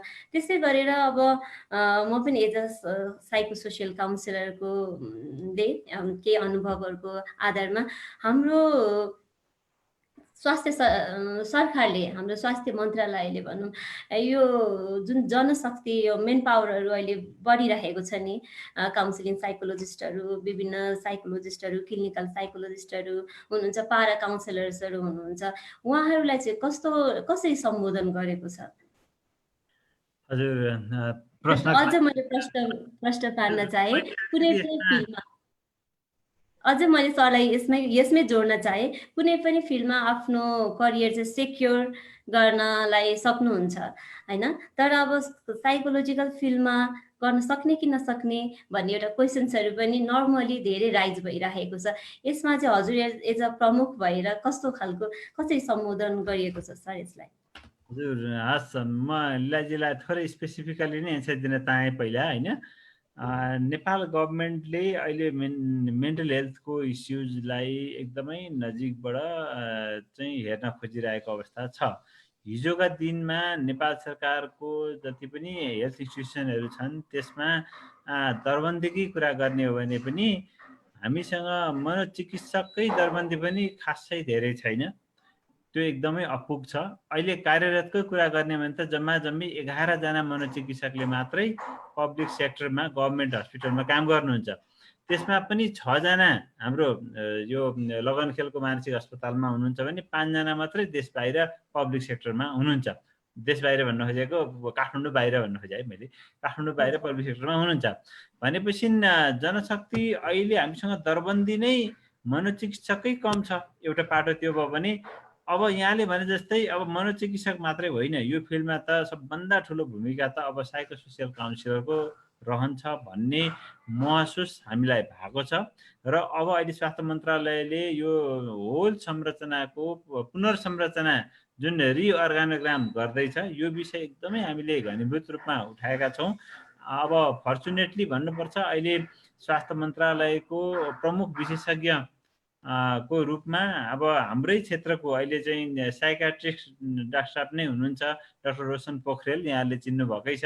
अब उहाँलाई पनि हामीले सम्बन्धित शाखाले चाहिँ रिपोर्टिङ गरिरहेका छौँ। अब साइकोसोसियल समस्याको जुन साइकोसोसियल सेवाको लागि त्यसको पहुँचको लागि चाहिँ हाम्रो पालिका लेभलमा अहिले 753वटा पालिका छन्। प्रत्येक पालिकामा चाहिँ काउन्सिलरको दरबन्दी क्रिएसन गरेर एउटा पालिकामा कम्तीमा एकजना साइकोसोसियल काउन्सिलरको दरबन्दी रहनुपर्छ। त्यस पछाडि क्लिनिकल साइकोलोजिस्टको कम्तीमा पनि प्रोभिन्सियल लेभलमा क्लिनिकल साइकोलोजिस्टहरूको पनि दरबन्दी क्रिएसन गर्नुपर्छ र साइकाट्रिस्टको दरबन्दीलाई अहिले हाल केन्द्रीय अस्पताल प्रादेशिक अस्पतालमा पनि पहिलाको जोनल लेभलको अस्पतालहरूमा मात्रै साइकाट्रिस्टको दरबन्दी थियो भने अब त्यसलाई स्टेप डाउन गरेर हामीले सेकेन्डरी ए अस्पताल भनेर जुन हामी अहिले डिस्ट्रिक्ट हस्पिटल लेभललाई चिन्छौँ, प्रत्येक जिल्लामा एउटा चाहिँ साइकाट्रिस्टको दरबन्दी पनि क्रिएसन गर्नुपर्छ भनेर हामीले अर्गानोग्राममा एडभोकेसी गरिराखेका छौँ। पक्कै पनि हामी आश गरौँ, सबैजनाले पहल गरौँ, हामीले यो दरबन्दीहरूलाई पब्लिक सेक्टरमा नेपाल सरकारको अर्गानोग्रामभित्र स्थायी दरबन्दी क्रिएसन गर्न सक्यौँ भनेदेखि पक्कै पनि काउन्सिलरहरूलाई चाहिँ हामीले चाहिँ पब्लिक सेक्टरमा गभर्मेन्टमा इन्भोल्भ गर्नेछौँ र उहाँहरूको माध्यमबाट हामी आम पब्लिकलाई सेवा दिन सक्छौँ जस्तो मलाई लाग्छ। यो मेरो व्यक्तिगत धारणा पनि हो र हाम्रो यो स्वास्थ्य मन्त्रालयमा यो घनीभूत रूपमा उठेको विषयवस्तु हो। यसलाई हामीले हाम्रो तर्फबाट अगाडि बढाएका छौँ भन्ने मैले चाहेँ। Thank you so much sir. त्यस्तै हाम्रो भूमिका प्रसाईजीले लेख्नु भएको छ, यसमा चाहिँ नाम मेन्सन छैन। What may be the cause of not getting sleeping, what do you can treat of the less sleeping problems भनेर भन्नुभएको छ। यसमा चाहिँ उहाँले किन हामी सुत्न राम्रोसँग सकिरहेका छैनौँ भनेर क्वेसन्स राइज गर्नुभएको छ। अब यसमा चाहिँ हाम्रो सुपरभाइजर म विनोद पौड्याल सरलाई नै राखिदिनु हुन अनुरोध गर्न चाहन्छु। हस्, धन्यवाद लीलाजी। अब हामीलाई निन्द्रा किन लाग्दैन त, यो कुरा बुझ्नु जरुरी हुन्छ। जब मान्छेलाई मनमा केही तनाव हुन्छ, पीर हुन्छ, चिन्ता हुन्छ, अब त्यही कुरा चाहिँ मनमा बसिरह्यो, त्यसको सही रूपले व्यवस्थापन भएन भने त्यो बेलामा मान्छेलाई त्यही तनावको कारणले गर्दाखेरि चाहिँ निन्द्रा कम हुने सम्भावना रहन्छ। धेरै चाहिँ यो साइकोलोजिकल कुराहरू जुन अहिलेको दौरानमा अब हामीसँग आउने फोन कल अथवा काउन्सिलिङको सपोर्टको कुराहरू गर्नुपर्दा धेरै व्यक्तिहरूले यो गुनासो गरिरहनु भएको हुन्छ, किन आजकल मलाई अलि निन्द्रा कम भइरहेछ। अब यसमा हेर्दाखेरि अहिले यो कोभिडको कुरालाई जोड्नु पर्दाखेरि यो चाहिँ 6-7 महिना भइसक्यो नेपालकै उसमा लकडाउन भएकै कुराहरू होइन, बन्दबन्दीको अवस्था। अब फेरि यो कहिलेसम्म जान्छ यसको पनि हामीलाई अहिले अझै टुङ्गो छैन। अब यसले कति क्षति अथवा कति समस्या ल्याउँछ त्यो पनि आफ्नै अवस्थामा छ। अब यो घर बाहिर जुन जानुपर्ने मान्छे भनेको त सामाजिक प्राणी हो, समाजसँग घुलमिलिएको अर्कासँगको सम्बन्धको कुरा, आफ्नो कामहरू अगाडि बढाउनु पर्ने अवस्थामा त्यो बन्दाबन्दीले गर्दा त्यो रोकिएको अवस्था छ। अब एक किसिमको एउटा रुटिनमा मान्छे चलिरहेको हुन्थ्यो, अब त्यो रुटिन ब्रेक भइसकेपछि केही समयसम्म चाहिँ तनाव हुने, छटपटी हुने यस्ता कुराहरू रहन्छ। र अर्को भनेको चाहिँ आफ्नो गर्दै आएको व्यवसाय, आफ्नो रोजगारी, आफ्नो जीवनयापन चलाउनु पर्ने कुराहरू, यो सबैमा अहिले समस्या देखिएको छ। त्यसले गर्दा केही न केही रूपमा मान्छेहरूलाई तनाव बढाएर लिएर गएको छ। तपाईँले पनि अघि नै सुरुवातमै भन्नुभएको थियो, यो लकडाउनको अवस्थामा, अन्य अवस्थामा 16-17 जना देखिन्छ भने लकडाउनको अवस्थामा चाहिँ 20 जनाले आत्महत्या गरेको भन्ने कुरा तपाईँले तथ्य पनि व्यक्त गर्नुभएको थियो।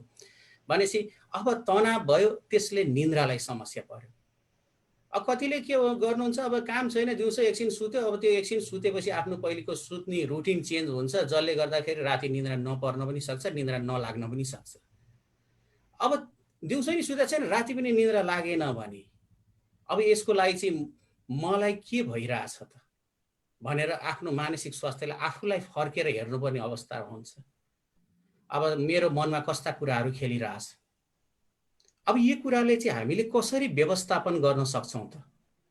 भन्दा एउटा चाहिँ शारीरिक। अब मान्छेलाई निन्द्रा लाग्नको लागि चाहिँ एउटा शारीरिक थकान हुनु आवश्यक पर्छ, अर्को मानसिक थकान हुनु आवश्यक पर्छ, अर्को मनको सन्तुष्टि, मनको आनन्दको कुराहरू आउँछ। अब शारीरिक थकान भनेको हामी बसेर धेरै समय बिताइरहेछौँ कि शारीरिक कसरतलाई हामीले समय दिएको छैनौँ कि, र खालि अनावश्यक कुराहरूमा हामी त्यतिकै समय बिताइरहेको छौँ कि कुनै अब मनको थकान अथवा मानसिक थकानको लागि पढ्ने अथवा आफ्नो सृजनात्मक कामहरू गर्ने अथवा यी कुराहरूमा चाहिँ हामीले समय त्यति दिन पाइरहेको छैनौँ। र अर्को भनेको यो मनको आनन्द कुन बेला प्राप्त हुन्छ त भन्दा मनको आनन्द प्राप्त हुने अवस्था भनेको चाहिँ जब मनमा बसेको पीडा अर्को मन मिल्ने नजिकको व्यक्ति अथवा आफ्नो कुरा सही सम्बोधन गरेर सुन्न सक्ने व्यक्तिलाई चाहिँ आफ्ना मनका पीडाहरू व्यक्त गर्न पायो, पोख्न पायो भने त्यो बेला मन हल्का हुन्छ। अब जब मन हल्का हुन्छ त्यसले चाहिँ अनि फेरि निन्द्रा लाग्छ भनेपछि अब शारीरिक थकानको कुरा, एक्सर्साइजको कुरालाई पनि यसले हेरौँ। अर्को त अब हामीले गर्ने मानसिक कुराहरूकोमा व्यायामको कुराहरू, अब योग मेडिटेसनका कुराहरू होइन, श्वास प्रश्वासका व्यायामका कुराहरू, यो इमोसनल हेल्थलाई हेर्ने कुराहरूमा पनि यसले हेरौँ। साथै मनमा रहेको पीडाहरूलाई अर्कोसँग व्यक्त गर्ने कुराहरूमा पनि हेरौँ। यी कुरा क्रियाकलापहरू गर्दै गयो भने चाहिँ निन्द्रा लाग्न सक्छ। अब अर्को भनेको चाहिँ अब यति गर्दा पनि निन्द्रा लागेन भने अरू केही हेल्थ कन्डिसनहरू, शारीरिक केही बिमारहरू छ कि भन्ने कुराहरूमा पनि हामीले हेर्नुपर्ने हुन्छ। तर धेरैभन्दा धेरै चाहिँ मानसिक तनावको कारणले मान्छेलाई निन्द्रा नलागेको अहिलेको कम्प्लेनहरू आइरहेको हुन्छ। हामीले केही सेसनहरू काउन्सिलिङ गर्दाखेरि, टेलिफोनिकबाट पनि काउन्सिलिङ गर्दा उनीहरूलाई मसल्स रिल्याक्सेसनहरू गराउने क्रममा गर्दाखेरि चाहिँ त्यो निन्द्रा लाग्न थालेको भन्ने कुराहरू उहाँहरूबाट फिडब्याक पाइन्छ। भनेपछि यसरी हामी अगाडि बढ्यो भने त्यो कुराहरू हुन्छ। अनि यहाँ एउटा महत्त्वपूर्ण प्रश्न थियो, त्यो प्रश्न शिशिर सरलाई सोधिएको छ। म अलिकति त्यसमा गरेँ है त। अब मेरो पनि नाम जोडिएको छ यसमा। सरले सुन्दै हुनुहुन्छ मलाई? यो प्यारा काउन्सिलरहरूले, हजुर सर, प्यारा काउन्सिलरहरूले समुदायमा साइको एजुकेसनमा कस्तो भूमिका निभाउन सक्छन् त?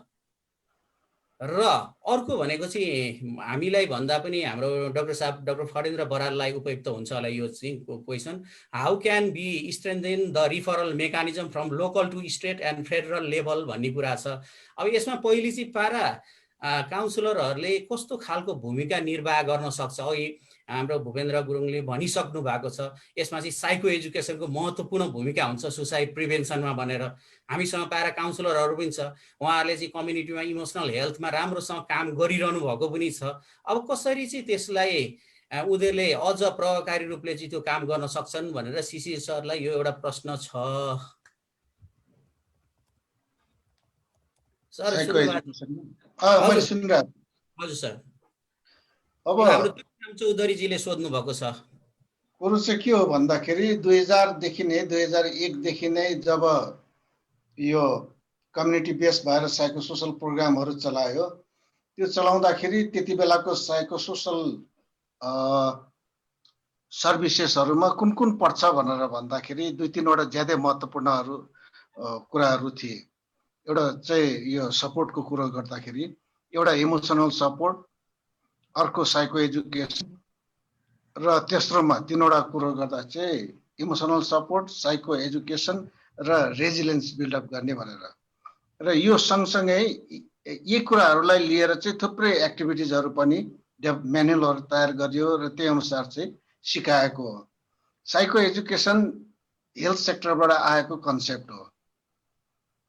बिरामी भइसकेपछि मलाई के भइरहेछ, कस्तो भइरहेछ, यो कस्तो हो, यसले के गर्छ, यसलाई कम गर्नुको लागि के गर्नु ज्यादै आवश्यक छ भन्ने त्यो जानकारी हुनु ज्यादै आवश्यक छ। र धेरै अगाडिदेखि नै हस्पिटलमा डाक्टरहरूले चाहिँ साइको एजुकेसन दिइआएको हो। डाक्टर मात्रै होइन, विशेष गरेर नर्सेसहरूले पनि साइको एजुकेसनहरू चाहिँ दिँदै आइरहेको हो। अब यता मेन्टल हेल्थमा आउँदाखेरि पनि साइको एजुकेसन चाहिँ परिवारका सदस्यहरूलाई र व्यक्तिलाई पनि साइको एजुकेसन चाहिँ दिँदै आइरहेको हो। तर कुरो कता आयो भन्दाखेरि पछि गएर डिहस्पिटलाइजेसनको कन्सेप्ट आइसकेपछि, डिहस्पिटलाइजेसन भनेर भन्दाखेरि औषधिहरू तयार हुन थालिसकेपछि, नयाँ औषधि र ज्यादै प्रभावकारी औषधिहरू आइसकेपछि बिरामीलाई हस्पिटलमै जिन्दगीभर राख्नुपर्छ भन्ने आवश्यकता नभएपछि कम्युनिटी बेस्ड भएर चाहिँ रिह्याब गर्ने भनेर भनिसकेपछि कम्युनिटीमा चाहिँ लिएर गए। त्यसरी लिएर गइसकेपछि कम्युनिटीलाई पनि एवेरनेस गर्ने र त्यहाँ के कस्ता कामहरू गर्ने भन्ने कुराहरू आउँदाखेरि चाहिँ त्यो तरिकाले अगाडिदेखि विशेष गरेर अमेरिकामा 1960 को दशकदेखि नै यो कुराहरू चाहिँ भइरहेको हुनाले त्यो गरिसकेपछि नेपालमा पनि यो साइकोसोसल इन्टरभेन्सनहरू हुन थालिसकेपछि चाहिँ 2-3 वटा कुराहरू चाहिँ हुन थाले। एउटा त एवेरनेस गराउने, एवेरनेस नगराइकन त्यो प्लानिङहरू चाहिँ इम्प्लिमेन्ट गर्नलाई चाहिँ गाह्रो हुन्छ। एवेरनेस गराउने र स्पेसिफिक कम्युनिटीमा भएका प्रब्लमहरूलाई चाहिँ बारेमा चाहिँ इन्डिभिजुअल लेभलमा, त्यसपछि फ्यामिली लेभलमा र कम्युनिटी लेभलमा चाहिँ साइको एजुकेसनहरू चाहिँ अगाडिदेखि दिइआएको हो। र यसको लागि के चाहिँ आवश्यक छ भनेर भन्दाखेरि यो 3वटा लेभलमा दिनुको लागि चाहिँ व्यक्तिलाई दिँदाखेरि ऊ जुन समस्याबाट ग्रस्त भएको छ त्यो समस्या बारेमा चाहिँ साइको एजुकेसन दिनुपर्ने हुन्छ। फ्यामिली लेभलमा जाँदाखेरि फ्यामिली लेभलमा त्यो समस्याको बारेमा मात्र नभइकन फ्यामिलीहरूले चाहिँ के कसो चाहिँ गरेर सहयोग गर्न सक्छन् भन्ने बारेमा चाहिँ साइको एजुकेसन दिनु ज्यादै आवश्यक हुन्छ।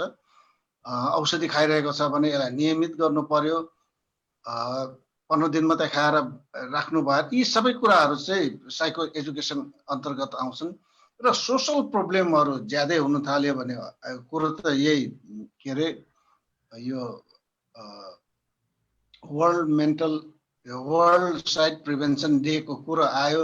सुसाइडको कुरो कुनै ठाउँमा बढी मात्रामा भएको छ भने त्यो बारेमा चाहिँ व्यक्तिलाई भन्दा पनि कम्युनिटीलाई, कम्युनिटीको समूहलाई हेरिकन निड एसेसमेन्ट गरेर त्यहाँ कुरा गरे जस्तै गरेर एडोलेसेन्सहरूमा बढी छ कि अथवा महिलाहरूमा बढी छ कि विधुर विधवाहरूमा बढी छ कि अथवा पाको उमेर भएकोमा बढी छ कि अथवा सोसल्ली त्यो अलिकति पिछडिएकाहरूमा बढी छ कि धनीमा बढी छ कि गरिबमा बढी छ कि एकल घरमा बस्नेमा बढी छ कि समूहमा बस्ने बढी, त्यो हेरिकन चाहिँ कम्युनिटीमा चाहिँ दिनुपर्ने हुन्छ। र यो दिनको लागि चाहिँ साइको एजुकेसनबाट चाहिँ के दिने, कति दिने र कति त्यसलाई चाहिँ प्रभावकारी बनाउने भनेर भन्दाखेरि चाहिँ अध्ययन हुनु चाहिँ ज्यादा आवश्यक छ। व्यक्ति, परिवार, सानो ग्रुप हो, त्यसपछि कम्युनिटी ठुलो ग्रुपमा चाहिँ त्यसरी जानु सक्यो भने चाहिँ सकिन्छ। र अर्को कुरो के छ भन्दाखेरि कसरी दिने भन्ने कुरो आउँदाखेरि प्राय विनोद सरलाई पनि थाहा होला, यो तालिम दिएकाहरूलाई चाहिँ बेला बेलामा के कसो गर्ने भनेर रिफ्रेसर तालिम भनेर भन्दाखेरि त्यो समस्या आइपुग्यो अथवा हामीले यो दिनलाई चाहिँ अलिकति गाह्रो भयो भने त्यो रिफ्रेसर तालिममा चाहिँ दिने गर्छ। भन्दाखेरि नयाँ कुरो त्यो ज्यादै आवश्यक छ भनेर भनिसकेपछि कुन कम्युनिटीमा आवश्यक छ, त्यहाँ काम गर्नेहरू को छन् अथवा त्यस्ता कम्युनिटीहरू कति छन् भनेर चाहिँ त्यो राखेर चाहिँ तालिम दिइन्छ। त्यसै कारण यो बेला बेलामा भन्दाखेरि हेल्थ सेक्टरमा जस्तै महिनामा तालिम दिइरहेको हुन्छ, त्यसरी नै यो कम्युनिटी बेस भएर काम गर्ने साइकोसोसल काउन्सिलरहरूलाई चाहिँ त्यो तालिम दिइरहनु चाहिँ आवश्यक पर्छ। त्यो किन भनेर भन्दाखेरि जति पनि कम्युनिटीमा गएको हुन्छ, कम्युनिटी बेग्ला बेग्लै प्रकारको हुन्छ है, धर्मको हिसाबमा बेग्लै हुनसक्छ, जात र जनजातिको हिसाबमा बेग्ला बेग्लै हुनसक्छ, त्यहाँको आर्थिक स्थितिको हिसाबले पनि बेग्लै हुनसक्छ, त्यहाँको शैक्षिक अवस्था कस्तो छ त्यो अनुसार पनि बेग्लै बेग्लै हुनसक्छ। त्यो ठाउँमा बस्नेहरू कुन समूह चाहिँ उमेर समूहको कुन चाहिँ बढी छन् र त्यहाँ कस्तो समस्याहरू छन् भनेर त्यो थाहा पाउनु ज्यादै आवश्यक हुन्छ। त्यो थाहा भइसकेपछि त्यही अनुसारको हामीले कसरी चाहिँ तयार भएर जानुपर्छ अथवा यसमा चाहिँ कसरी तालिम लिन सकिन्छ भनेर चाहिँ यो ट्रेनरहरूसँग कुरा गरेपछि ट्रेनरले त्यही अनुसारको प्याकेज चाहिँ तयार पार्छ। र त्यसको लागि चाहिँ समूह मिलेर अहिले त थुप्रै एनजिओहरू पनि छन् र एनजिओ सँगसँगै यो अहिले त्रिभुवन विश्वविद्यालय अन्तर्गत कलेजहरू पनि छन् जुन चाहिँ काउन्सिलिङहरू सम्बन्धी क्लिनिकल साइकोलोजिस्टहरू छन् भन्दाखेरि संस्थाहरू छन् है। त्यो संस्थामा रिक्वेस्ट गर्यो भने सायद दिन्छ जस्तो लाग्छ है मलाई। त्यसै कारण अहिलेको अवस्थामा अगाडिदेखि प्र्याक्टिस गरिरहेको के कसरी जाने भनेर भन्दाखेरि चाहिँ अहिले हामीले हेर्नुपर्ने चाहिँ सोसाइटी र कल्चर कस्तो टाइपको छ, कुन ठाउँमा छ भन्ने कुराहरू हेरिसकेपछि कसरी दिँदाखेरि सही हुन्छ भनेर चाहिँ त्यो अनुसार जानुपर्ने हुन्छ। पढे लेखेका छन् भने अथवा स्वास्थ्य क्षेत्रमै काम गर्नेहरू छन् भने कसरी चाहिँ साइको एजुकेसन दिने हो त्यसपछि आएर समूह छ भने महिलाहरू छन् भने कसरी दिने हो त्यो बारेमा चाहिँ ट्रेनरसँग कुरा गरिसकेपछि त्यही अनुसारको चाहिँ यो तालिम निर्देशिका चाहिँ बन्नु सक्छ। र अब कसरी दिने भन्ने कुरो अथवा कम्युनिटीमा के कसो गर्ने भन्ने कुरो चाहिँ यो चाहिँ प्र्याक्टिसमा डिपेन्ड गर्छ। प्र्याक्टिस गर्दै जाँदाखेरि यो कम्युनिटीमा कस्तो दिँदाखेरि ज्यादै प्रभावकारी हुन्छ, अरू प्रकारको कम्युनिटीमा कस्तो उमेरकालाई कसरी दिँदाखेरि प्रभावकारी हुन्छ, त्यो टेक्निकहरू पनि अलिकति फरक हुँदै जान्छ, डेमोन्स्ट्रेसन गराउने कुराहरू पनि फरक हुँदै जान्छ, तर इफेक्टिभली दिन सकिन्छ। अनि विनोद सर केही थपिदिनु भयो हुन्छ यसमा? विनोद सरले नै तालिम दिइरहनु भएको हो। हस् सर, धन्यवाद सर। धेरै कुरा सरले भनिसक्नुभयो। यसमा अब मैले अघि पनि भने समुदायमा कार्यरत यो पारा प्रोफेसनल जुन वर्करहरू हुनुहुन्छ, पारा साइको सोसल वर्कर काउन्सिलरहरू हुनुहुन्छ, उहाँहरूले कम्युनिटीमा जेनेरेट हुने यो इमोसनल प्रब्लमहरू, त्यो इमोसनल इस्युहरूमा राम्रोसँग काम गरिरहनु पनि भएको छ र साइको एजुकेसन दिइरहनु पनि भएको छ, जसले गर्दा पोहोरको तुलनामा यसपालि अलिकति धेरै मान्छे अवेर भएको, अहिले अलिकति यो टोल फ्रीमा यो अझ यो यस्ता खालको कार्यक्रमले यसपालि के देखिरहेछ त भन्दा टोल फ्रीमा यो कल गर्नेको सङ्ख्या पनि बढाएको छ। यो सुसाइड प्रिभेन्सन भनेर जुन हामीले यस्ता प्रोग्राम गरिरहेछौँ, यसले गर्दाखेरि त्यो सङ्ख्या हेल्थ सहयोग चाहिने व्यक्तिहरूको सङ्ख्या पनि बढ्दै गएको त्यो देखिएको छ। अब यही प्रश्नसँग जोडिँदै अर्को, अब यसको उपयुक्त डाक्टर साहबले जवाफ दिन सक्नुहुन्छ होला जस्तो लाग्यो। अब यो रिफरल मेकानिजमलाई लोकल, स्टेट र फेडरल लेभलमा कसरी सुसाइड प्रिभेन्सनको रिफरल मेकानिजमलाई कसरी स्ट्रेन्थनिङ गर्न सकिन्छ भनेर उहाँले प्रश्न राख्नु भएको छ सर। हस्, धन्यवाद विनोद सर प्रश्नको लागि, धेरै धेरै धन्यवाद। अब मलाई कन्भे गरिदिनु भएको छ होइन। अहिले शिशिर सरले उठाएको प्रश्न र हामीले अहिले प्रोग्रामेटिकल्ली हाम्रो स्वास्थ्य सेवा विभागबाट चाहिँ अगाडि बढाएका जुन जति पनि प्रोग्रामहरू छन् त्यसलाई कोरिलेट गरेर हेर्दाखेरि तालिमको कुरा उहाँले इम्पोर्टेन्टली उठाउनु भएको छ है। र अब मैले यो कुरामा केही विषयमा राखौँ। पहिला त है, हालमा अहिले के छ भन्ने कुरा म राख्न चाहन्छु। पहिला हालमा अहिले के छ भन्दाखेरि हामीले सामुदायिक मानसिक स्वास्थ्य कार्यक्रम अन्तर्गत तालिमका विभिन्न मोड्युलहरू डेभलप गरिकन ती तालिम चाहिँ हाम्रा स्वास्थ्य कर्मीहरू, हाम्रा तल्लो लेभलका हेल्थ इन्स्टिट्युसनमा रहेका स्वास्थ्य कर्मीहरूलाई तालिम दिइकन चाहिँ आम जनतामा चाहिँ मानसिक स्वास्थ्य र मनोसामाजिक समस्याप्रति उहाँहरूको कुरा कसरी सुनिदिने, उहाँहरूलाई कसरी एड्रेस गर्ने भन्ने चाहिँ कार्यक्रम अगाडि बढाएका छौँ। यसमा चाहिँ एक नम्बरमा भन्नुपर्दाखेरि अहिले मोड्युल 1 भनेर हामीले जस्तै अब स्वास्थ्य कर्मीमा पनि विशेष गरेर चाहिँ नर्सिङ स्टाफहरूका लागि मानसिक तथा मनोसामाजिक परामर्श काउन्सेलिङ तालिम भनेर 6 दिनको हामीले एकदमै अहिले रिभाइज रूपमा एउटा इन्टेन्सिभ काउन्सेलिङको कोर्स डेभलप गरिकन त्यसको तालिम हामीले अनगोइङ अगाडिदेखि गरिरहेका छौँ। विगत 1 वर्ष अगाडिदेखि नै गरिरहेका छौँ। तर यो कोभिडले गर्दाखेरि अहिले यो वर्ष पनि झन्डै हामीसँग विगतको वर्ष गत आर्थिक वर्ष पनि 40 लाख यो तालिम गर्नलाई मात्रै भनेर हामीले प्रोग्रामेटिकल्ली अगाडि राखेका थियौँ भने यो वर्ष पनि छ, तर हामीले खर्च गर्न चाहिँ पाएका छैनौँ। किन भन्दा यो कोभिडले गर्दा ग्यादरिङ गर्न पाइएको छैन, त्यसले गर्दा अलिकति थोरै अब यसको दोष चाहिँ कोभिडलाई जान्छ होला। तर हामीले प्रोग्रामेटिकल्ली त्यो कुराहरू बजेटमा राखेर चाहिँ भनौँ न यसलाई चाहिँ इम्पोर्टेन्टका साथ चाहिँ अगाडि बढाएका छौँ। एउटा त्यो छ भनेदेखि अर्को चाहिँ हाम्रो हेल्थ असिस्टेन्ट अब मेडिकल अफिसर लेभलको लागि चाहिँ प्रिस्क्राइबर तालिम भनेर अर्को 6 दिनको तालिम चाहिँ जसले चाहिँ यो कमन साइकियाट्रिक समस्याहरू जस्तै डिप्रेसन, एङ्जाइटी, साइकोसिस, एपिलेप्सी, कन्भर्जन डिसअर्डर लगायतका समस्याहरूलाई चाहिँ नजिकबाट कसरी उनीहरूले बुझ्ने र कसरी फर्स्ट ह्यान्ड उनीहरूले केसलाई चाहिँ रिसिभ गर्ने र आवश्यकता पर्यो भने एउटा लिमिटेड चाहिँ भनौँ न एउटा स्ट्रक्चर्ड उसमा चाहिँ औषधि पनि प्रिस्क्राइब गर्न सक्ने बनाउनको लागि हामीले प्यारामेडिक्स र मेडिकल अफिसरसम्मलाई प्राइमेरीली फोकस गरिकन अर्को 6 दिनको तालिम पनि मोड्युल 2 भनेर चाहिँ डेभलप गरेका छौँ। त्यस्तै मोड्युल 3 भनेर चाहिँ अहिले हामीले यही वर्ष मात्रै यो चाइल्ड एन्ड एडोलेसेन्ट मेन्टल हेल्थको प्याकेज भनेर चाहिँ 5 दिनको तालिमको कोर्स, जसमा चाहिँ हामीले चाइल्ड र एडोलेसेन्टलाई फोकस गरेर प्रिस्क्राइबरहरूकै लागि चाहिँ अर्को तालिम कोर्स डेभलप गरिकन त्यसको पनि हामीले चाहिँ यही आर्थिक वर्षमा कम्तीमा पनि 2-4 वटा तालिम गर्ने गरीको व्यवस्थापन गरेका थियौँ।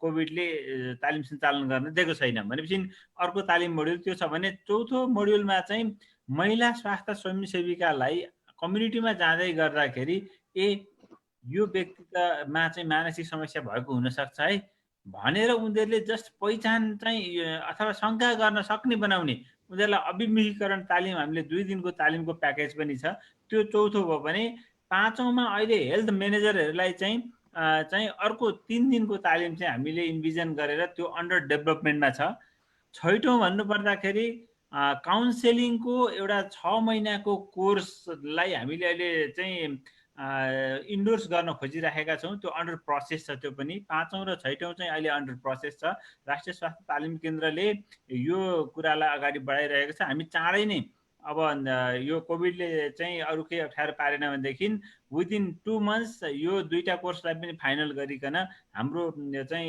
स्वास्थ्य संस्थाबाट मार्फतबाट चाहिँ प्रोग्रामेटिकली हामी अगाडि बढाउँछौँ यी तालिमहरूको माध्यमबाट हामीले चाहिँ एउटा चाहिँ तल्लो लेभलमा रहेका हेल्थ इन्स्टिट्युसनको मार्फतबाट आम जनताकामा सेवा पुर्याउने हामीले जमर्को राखेका छौँ अब योदेखि बाहेक अर्को भनेको एकदमै इम्पोर्टेन्ट कुरा यो फिल्डमा हामीले महसुस गरेको कुरा के भन्नुहुन्छ भन्दाखेरि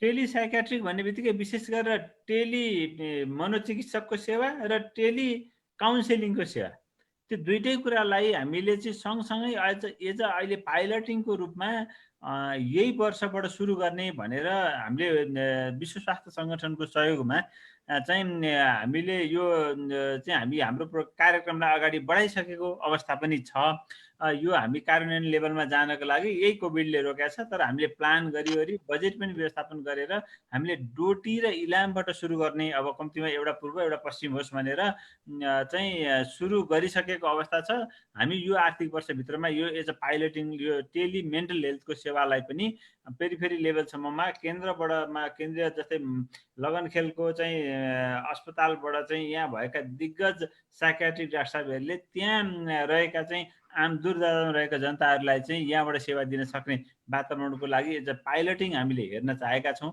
यसको चाहिँ अब भनौँ न भोलिका दिनहरूमा इफेक्टिभनेस राम्रो देखियो भनेदेखि यसैलाई चाहिँ हामीले चाहिँ रोल आउट गरेर अधिराज्यभरि कसरी चाहिँ विस्तार गर्न सकिन्छ भन्ने कुरा पनि सोच अगाडि बढाउनेछौँ भन्ने कुरा मैले राख्न चाहेँ त्यस्तै हामीले अहिले रिसेन्टली सरकारी तवरबाटै 1166 अघि डाक्टर बासु पनि आउनुहुन्छ भनेर मैले त्यो कुरा यहाँ अहिले भनिहालेको थिइनँ यहाँहरू सबैले थाहा पनि पाइसक्नु भयो होला 1166 नम्बरको 4 डिजिट सुसाइड हेल्पलाइन नम्बर चाहिँ यहाँहरू सबैलाई म याद गर्न पनि आग्रह गर्छु 1166 सिम्पल सजिलो छ यहाँले चाहिँ अब आफ्नो समस्या चाहिँ 1166 यो चाहिँ निशुल्क टोल फ्री नम्बर हो त्यसमा डायल गरिकन यहाँले चाहिँ साइकियाट्रिक विशेषज्ञको मनोचिकित्सकको र चाहिँ काउन्सिलिङको सर्भिस समेत चाहिँ त्यो टोल फ्री नम्बरबाट आफूलाई लागेका जिज्ञासाहरू मेटाउन सक्नुहुन्छ त्यो अर्को एउटा एस्पेक्ट गरेका छौँ र सर यसमै क्वेसन के आएको छ भने जुन अहिले हाम्रो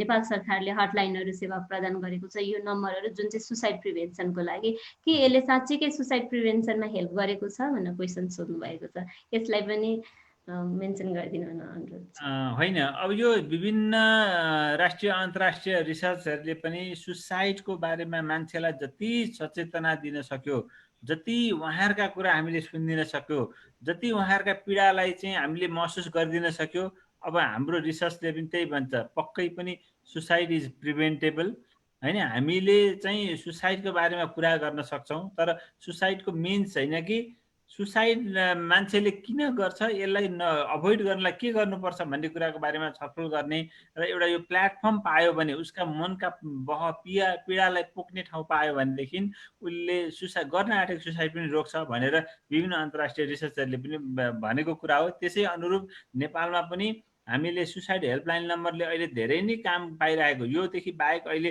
अरू एनजिओ अथवा प्राइभेट सेक्टरहरूले पनि आफ्नो इन्डिपेन्डेन्ट सुसाइड हेल्पलाइन नम्बरहरू सञ्चालन गरेको छ जस्तै हामीलाई थाहा छ टियुटिएसले चाहिँ सुसाइड प्रिभेन्सन हेल्पलाइन चाहिँ छ भनेदेखि कोसिस भन्ने संस्थाको आफ्नै छ टिपिओ भन्ने संस्थाको छ त्यस्तै अरू चाहिँ मेडिकल कलेजहरूले पनि केहीले चलाएका छन् भनेपछि यो गभर्मेन्ट सेक्टरमै एउटा चाहिँ चलाउनु पर्यो भनेर हामीले अहिले रिसेन्टली त्यो सुरु गरेको हो। किन भन्दाखेरि यसले पक्कै पनि अन्तर्राष्ट्रिय रिसर्चहरूले चाहिँ यसले हेल्प गरेछ भन्ने कुरा नै इभिडेन्स दिएको छ। मैले अलिकति अघि विनोद सरले राखेको क्वेसनसँग जोड्न के चाहिरहेको थियो भने हाम्रो रेफरल मेकानिजम कस्तो हुन्छ त अब भन्ने कुरामा म आउन चाहेँ। हो, हामीलाई थाहा छ हाम्रो चाहिँ सबभन्दा तल्लो तहको हाम्रो चाहिँ हेल्थ पोस्ट र प्राइमेरी हेल्थ सेन्टर लेभलमा हाम्रा स्वास्थ्यकर्मीहरू तालिम प्राप्त भइकन उहाँहरूले चाहिँ पहिलो एज अ फर्स्ट कन्ट्याक्टको रूपमा चाहिँ केसेसहरू हेर्नुहुन्छ। उहाँहरूको लेभलसम्म उहाँहरूले ट्रिटमेन्ट उपचार गर्न सक्ने कुरा त्यहाँबाटै गर्नुहुन्छ। उहाँहरूले आफूभन्दा माथिल्लो तहको चाहिँ जनशक्तिसँग सम्पर्क गर्नु परेको खण्डमा एउटा चाहिँ अहिले त कम्युनिकेसनको जमाना छ होइन। अब चाहिँ विभिन्न फोन मार्फतहरू पनि आफूसँग कन्फ्युजन भएका कुराहरूलाई चाहिँ लिएर चाहिँ आफ्नो बिरामीहरूलाई ट्रिट गर्नुहुन्छ। यदि उहाँहरूको लेभलबाट म्यानेज हुन सक्ने रहेनछ भनेदेखि त्योभन्दा माथिल्लो इन्स्टिट्युसनमा रहेका अलिक दक्ष जनशक्तिहरू जहाँ अब हामी अहिले त हुनुहुन्न, तर हामीले के इन्भिजन गरिरहेका छौँ भनेदेखि अब अहिले क्लिनिकल साइकोलोजिस्टहरूको दरबन्दी पनि क्रिएसन गर्नुपर्छ साथै प्रदेशमा होइन। एउटा त्यो एस्पेक्टलाई हामीले घनीभूत रूपमा अगाडि बढाएका छौँ।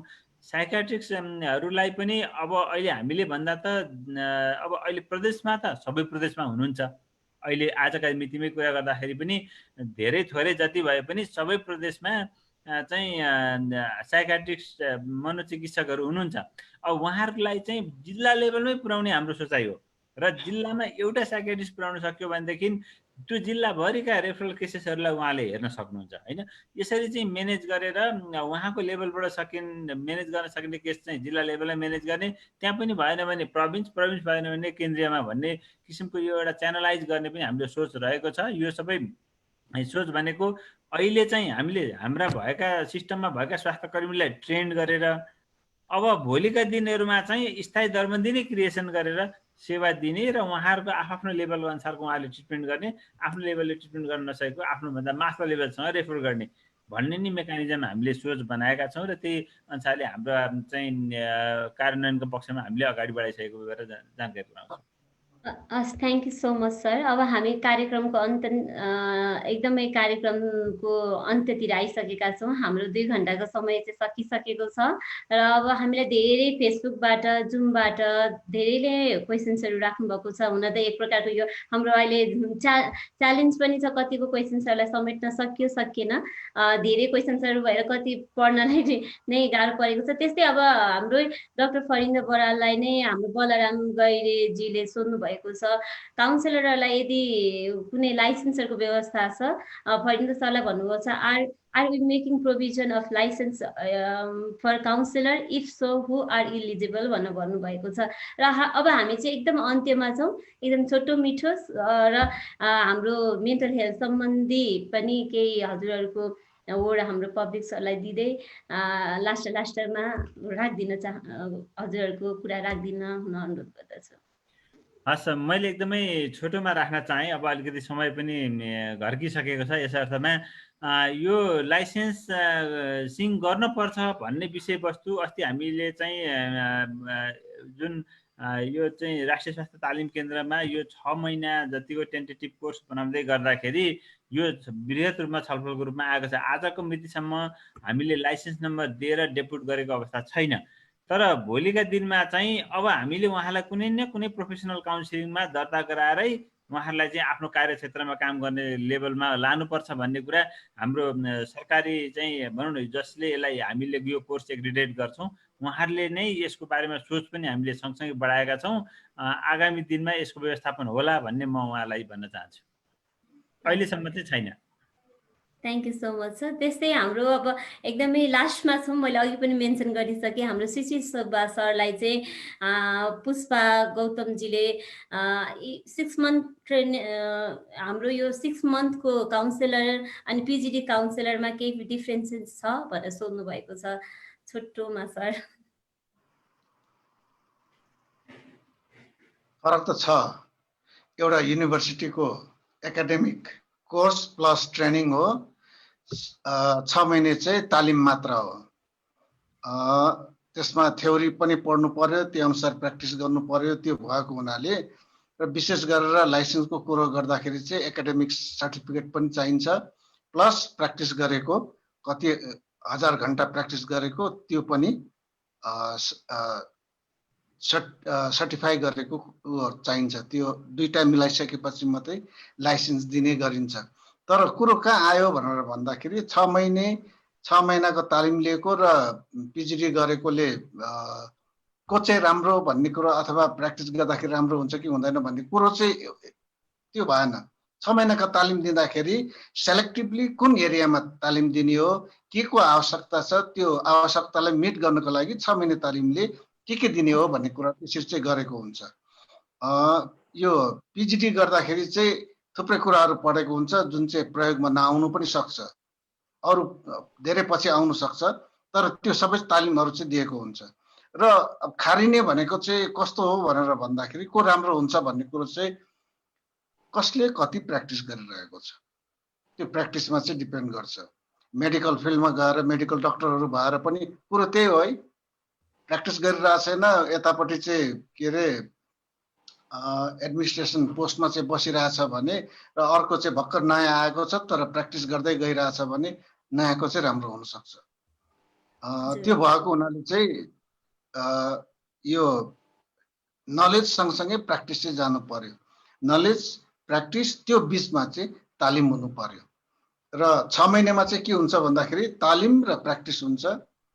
1 वर्ष जुन चाहिँ कोर्स छ पिएचडी, त्यसमा चाहिँ नलेज, तालिम र प्र्याक्टिस हुन्छ। र त्यो भइसकेपछि यो 1 वर्षमा चाहिँ के छ भन्दाखेरि युनिभर्सिटीले सर्टिफिकेट दिएको हो। त्यो युनिभर्सिटीले दिएको सर्टिफिकेट चाहिँ युनिभर्सिटीसँग जो लिङ्क छ संसारभरिको युनिभर्सिटी उसले चाहिँ एक्सेप्ट गर्छ। हजुर, thank you so much sir. अब हामी अघि पनि मैले मेन्सन गरिसकेँ, हामीको टाइम पिरियड एकदमै कम छ र अब त्यस्तै हाम्रो मनोहर दास श्रेष्ठजीले चाहिँ फेसबुकबाट हाम्रो लाइन्स डाक्टर शोभा म्यामलाई राख्न चाहनुभएको छ। Doctor Sushila, sorry Sushila Malla, doctor Sushila Malla ma'am, I'm so sorry. उहाँले राख्नु भएको छ कि लाइन्सले गरेको यो जुन कार्यप्रति उहाँले चाहिँ धन्यवाद दिँदै तपाईँ साँच्चै नै खुसी हुनुहुन्छ यो रेस्पोन्सिबिलिटी निभाउँदा भनेर सोध्नु भएको छ। सुशीला धेरै कन्फ्युजन रहेछ लीला बहिनीलाई, सरी है, त्यति धेरै कन्फ्युजन रहेछ। थ्याङ्क यू सो मच यो प्रश्नको लागि र चाहिँ यहाँले जुन धन्यवाद दिनुभयो त्यसको लागि पनि म आभार व्यक्त गर्न चाहन्छु। यस अफकोर्स एकदमै खुसी चाहिँ छु सोसियल कजको लागि काम गर्न पाइरहेकोमा। यहाँ मित्रलाई म के भन्न चाहन्छु भने हामी मानव मात्रै यस्तो व्यक्ति हामी समूहमा पर्छौँ जसले भावनाको साथ सोसियल कजको लागि अन्य व्यक्तिहरूको भावना बुझेर काम गर्न सक्छौँ। र कोभिड-19 को जब पेन्डेमिक सिचुएसन सुरु चाहिँ भयो, यति धेरै मानवीय सेवामा समर्पित हुने साथीहरूको जमघटमा काम गर्न पाएँ। साँच्चै नै हामी उहाँहरूको जुन साथ सहयोग छ त्यो साथ सहयोगबाट चाहिँ साँच्चै नै धन्य भएको महसुस गरेका थियौँ। त्यसैले म मित्रलाई के भन्न चाहन्छु भने बिइङ अ लाइन्स, म 16 वर्ष भयो म लाइनिजमा मेरो यात्रा, र हामीले where there is a need there is a lines भन्छौँ। हामी जहाँ चाहिँ नि आवश्यकता छ त्यहाँ लाइन्स भन्छौँ। हामी वी सरको नाराको साथमा अगाडि काम गर्ने गर्छौँ। तसर्थ निडी व्यक्तिहरूको लागि काम गर्न पाइएको छ, सोसियल कोजको लागि काम गर्न पाइएको छ। यो वर्ष मैले मेरो डिस्ट्रिक्ट गभर्नमेन्टको नारा मेरो रहेको चाहिँ छ सोलिडारिटी फर नोबल कज, पवित्र कामको लागि, राम्रो कामको लागि एकबद्ध भएर काम गरौँ भन्ने, एकताबद्ध भएर हामी काम गरौँ भन्ने रहेको चाहिँ छ। तसर्थ सम्पूर्ण साथीहरूमा नन लाइन साथीहरूलाई पनि म आग्रह गर्न चाहन्छु हामीले सकेको सोसियल कजको लागि गरौँ र चाहिँ नि म साँच्चै नै खुसी छु। मेरो लाइन्स परिवार पनि खुसी छ यसरी समर्पित भएर काम गर्न पाएकोमा, because we are together for noble cause. Thank you so much.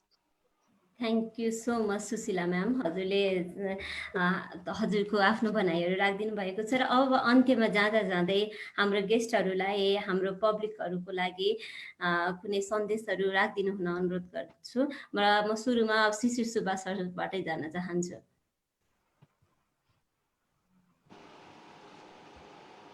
मैले राम्ररी सुनिनँ हो। अब हामी कार्यक्रमको अन्त्यमा छौँ सर। जाँदा जाँदै मेन्टल हेल्थ, मेन्टल वेलबिङका लागि, सुसाइड प्रिभेन्सनका लागि केही सन्देशहरू छ भने लास्टमा राखिदिनु हुन अनुरोध गर्दछु। हुन त आज यसैमा हामी डिस्कस गरिरहेका छौँ। सन्देश, अब समस्या भएका, अन्त कसलाई समस्या हुँदैन, सबैलाई समस्या हुन्छ। समस्या भएर समस्याको समाधान खोज्न नसकेका व्यक्तिहरू जसले चाहिँ अब होपलेस र हेल्पलेसको अवस्था सोच थाल्दछ, उहाँहरूलाई चाहिँ अब सुनिरहनु भएको छ भने म के भन्न चाहन्छु भन्दाखेरि कतिपय समस्याको समाधान हामी आफैले गर्न सक्दैनौँ। यसका लागि विज्ञहरू, यही क्षेत्रमा काम गर्नेहरूले चाहिँ राम्रो समाधानको लागि सहयोग गर्नु सक्छ। त्यहाँतिर हामी जान सक्यो भने धेरै राम्रो, जसले गर्दाखेरि सुसाइड प्रिभेन्सनलाई केही मद्दत पुग्न सक्छ। अर्को चाहिँ यो क्षेत्रमा मानसिक समस्या, मानसिक स्वास्थ्य र मनोसामाजिक समस्या र स्वास्थ्यमा काम गर्ने जति पनि हाम्रा स्वास्थ्य कर्मीहरू छन्, काउन्सिलरदेखि लिएर सोसल वर्कर यावत स्वास्थ्य कर्मी, विभिन्न लेभलमा काम गर्ने उहाँहरूले पनि सायद आजको जुन चाहिँ हाम्रो छलफल भयो र विशेष गरेर सुसाइड प्रिभेन्सनको लागि चाहिँ केही ठोस काम गर्न सकिन्छ कि, अथवा उहाँहरूले सक्नुहुन्छ आफ्नो तर्फबाट 2-3वटामा गर्न सक्यो भने पनि त्यसले चाहिँ थुप्रै कन्ट्रिब्युट गर्न सक्छ भन्ने मलाई लागेको छ। यसको लागि म सबैलाई, हाम्रो यो अर्गनाइजर, यो हाम्रो वेबिनार प्रोग्राम जुन चलाइरहन्छ अर्गनाइजरलाई धन्यवाद दिन चाहन्छु। र हाम्रा जति पनि यहाँले बोलाउनु भएको छ उहाँहरू सबैलाई र हाम्रा विद्यार्थीहरूलाई पनि,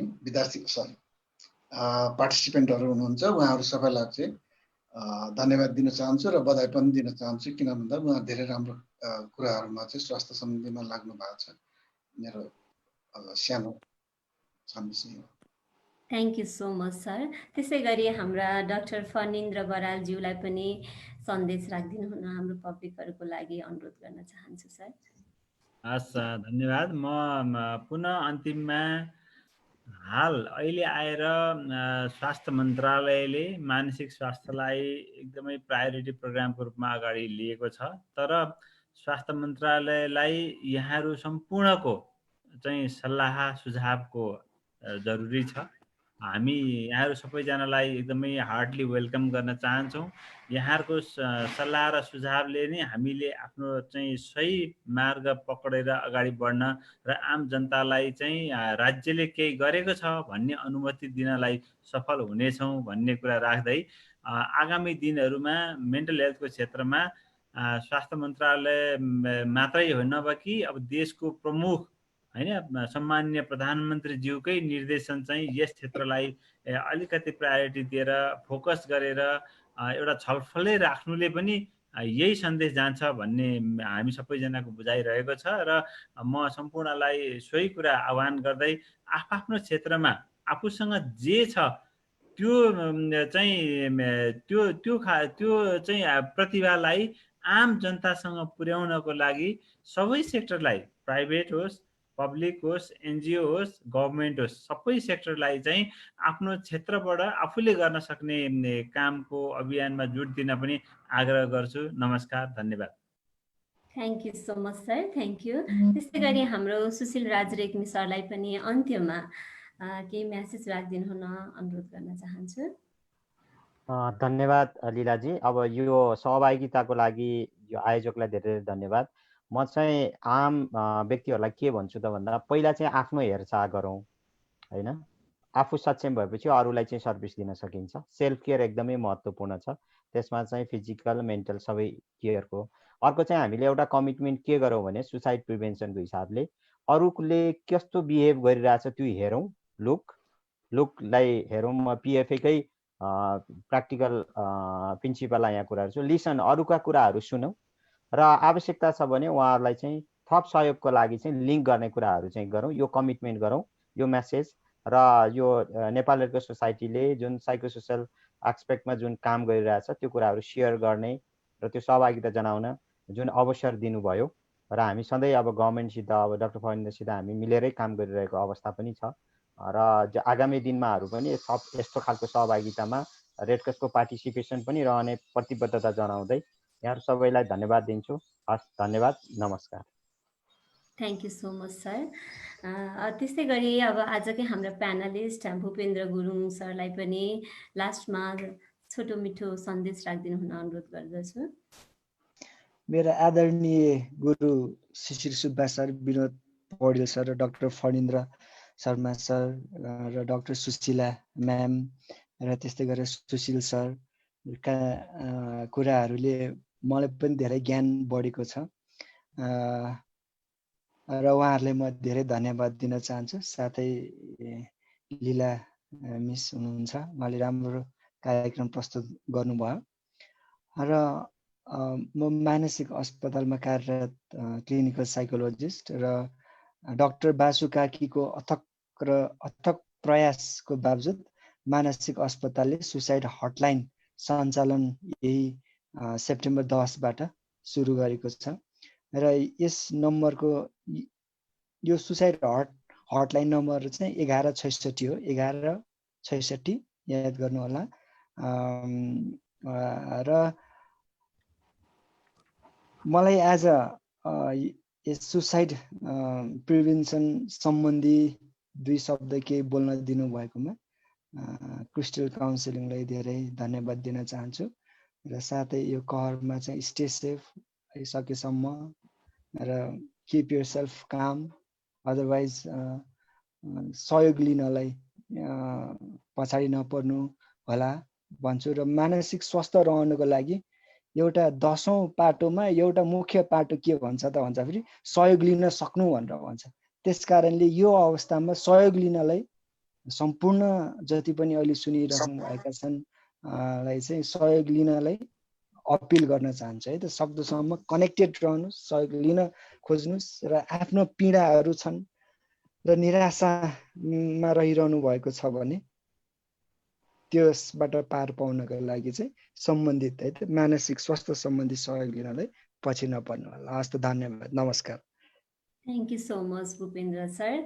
र त्यस्तै अर्का हाम्रा प्यानलिस्ट हुनुहुन्थ्यो डाक्टर वासुदेव कार्की, उहाँको चाहिँ टेक्निकल इररको कारणले गर्दा हामी माझ हुनुहुन्न, उहाँलाई अघि नै धेरै प्रब्लमहरू देखिरहेको थियो र हाम्रो केही साथीहरूले मलाई प्राइभेट मेसेज गर्नुभएको छ यो चाहिँ केमा हेर्न पाइन्छ भनेर। र तपाईँहरूलाई लास्टमा म जानकारी गराउन चाहन्छु, यो चाहिँ हाम्रो crystal counselling and psychotherapy training सेन्टरको अफिसियल फेसबुक पेजमा लाइभ हेर्न रेकर्डेड पनि हुन्छ, त्यो हेर्न सक्नुहुन्छ। अनि हाम्रो यो रेकर्डेड प्रोग्राम छ हामी युट्युब च्यानलमा पनि राख्नेछौँ, तपाईँहरूले त्यसमा पनि हेर्न सक्नुहुन्छ। त्यस्तै हाम्रो नागरिक पोस्टको अफिसियल पेजमा पनि यसलाई हेर्न सक्नुहुनेछ भन्ने तपाईँलाई जानकारी गराउन चाहे। त्यस्तै गरेर आजका हाम्रा गेस्ट आदरणीय district governor doctor lion doctor Sushila मल्लज्यूलाई पनि जाँदै छोटो मिठो सन्देश राखिदिनु हुन अनुरोध गर्न चाहन्छु। हस्, थ्याङ्क यू सो मच लीला बहिनी। यो अघि पनि धेरै कुराहरू आइसकेको चाहिँ छ। मनको कुरा हामीले मनमै राख्नु चाहिँ हुँदैन, यो चाहिँ नि म्याग्निफाई भएर जान्छ। तसर्थ मनको कुरा सेयर गर्ने बानी बसाल्नु, मनको कुरालाई गाँठो बाँधेर पनि राख्नु हुँदैन। कति कुरा सानो सानो कुरालाई हामी चाहिँ नि ठुलो इस्युको रूपमा लिन्छौँ। एक किसिमको प्रवृत्ति पनि हो, एक किसिमको स्वभाव पनि हो। हामी चाहिँ स्वभावलाई परिवर्तन गर्न सक्छौँ बिस्तारै, तर त्यसको लागि प्रयासको चाहिँ जरुरी चाहिँ छ। म एउटा कुरा यहाँहरूसँग के निवेदन गर्न चाहन्छु भने खुसी हुने कि दुखी हुने भन्ने कुरा हामी आफूमा निहित चाहिँ छ। हामीले हाम्रो खुसी हुने साँचो अरूलाई चाहिँ नि दिनु हुँदैन, दुखी हुने साँचो पनि अरूलाई दिनु हुँदैन। मलाई यस्तो लाग्छ कि अरूको कारण हामी दुखी चाहिँ नि हुनु हुँदैन। तसर्थ हामी आफैलाई आफ्नै मनलाई हामीले कन्ट्रोल गरौँ। मलाई थाहा छ यो कम्प्लिकेटेड छ, यसो भन्न सजिलो छ तर गर्नु गाह्रो छ। तर गरे के हुँदैन, प्रयास गर्नु जरुरी चाहिँ छ। प्रयास गरेमा नहुने कुरा केही छैन। आफ्नो खुसीको साँचो आफैसँग सुरक्षित राखौँ र हामी खुसी भएर बाँचौँ र चाहिँ नि यो जुन किसिमको यो डिप्रेसन जस्तो मनोवैज्ञानिक असर चाहिँ जुन छ, नेगेटिभ इम्प्याक्ट पर्ने असर, त्यसबाट टाढा हुनुको लागि मेन्टल डाइभर्टेसन थेरापी भन्छ। डाइभर्टेसन थेरापीमा हामी लागौँ र चाहिँ नि सोसियल कजको लागि पनि हामी काम गरौँ। यति भएपछि हामी व्यस्त भइरहन्छ, सानोतिनो कुराले हाम्रो मनलाई बिठोल्न पाउँदैन। मैले त्यसैले अघि पनि भनिरहेछु, हामी सबै मिलेर समाजको लागि केही गर्न सक्छौँ हामी गरौँ भन्ने आग्रह चाहिँ छ। Thank you so much.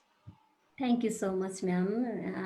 र अब हामी अन्त्यमा गइसकेका छौँ र आज अब अघि नै मैले परिचय गराइसकेँ आजको यस कार्यक्रम र हाम्रो क्रिस्टल होल टिमलाई सुपरभाइज गरिदिनु हुने, हाम्रा रङ राइट हरेक कुराहरूमा हेल्प गरिदिनु हुने हाम्रा आदरणीय senior psycho social counsellor psychologist Vinit Paudyal sir हुनुहुन्छ। उहाँलाई चाहिँ सम्पूर्ण आजका हाम्रा प्यानलिस्ट गेस्टलाई चाहिँ भोट अफ थ्याङ्क्स गरिदिनु हुन अनुरोध गर्न चाहन्छु।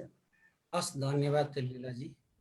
सर्वप्रथम त आफ्नो अमूल्य समय निकालेर यहाँ उपस्थित हुनुभएको हाम्रो महत्त्वपूर्ण प्यानलिस्टहरू प्रोफेसर डाक्टर शिशिर सुब्बाज्यू, डाक्टर फरेन्द्र बरालज्यू, त्यस्तै गरी सुशील राज रेग्मीज्यू, अनि भूपेन्द्र गुरुङज्यू र डाक्टर सुशीला मल्लज्यू, यहाँहरूलाई हाम्रो यो काउन्सिलिङ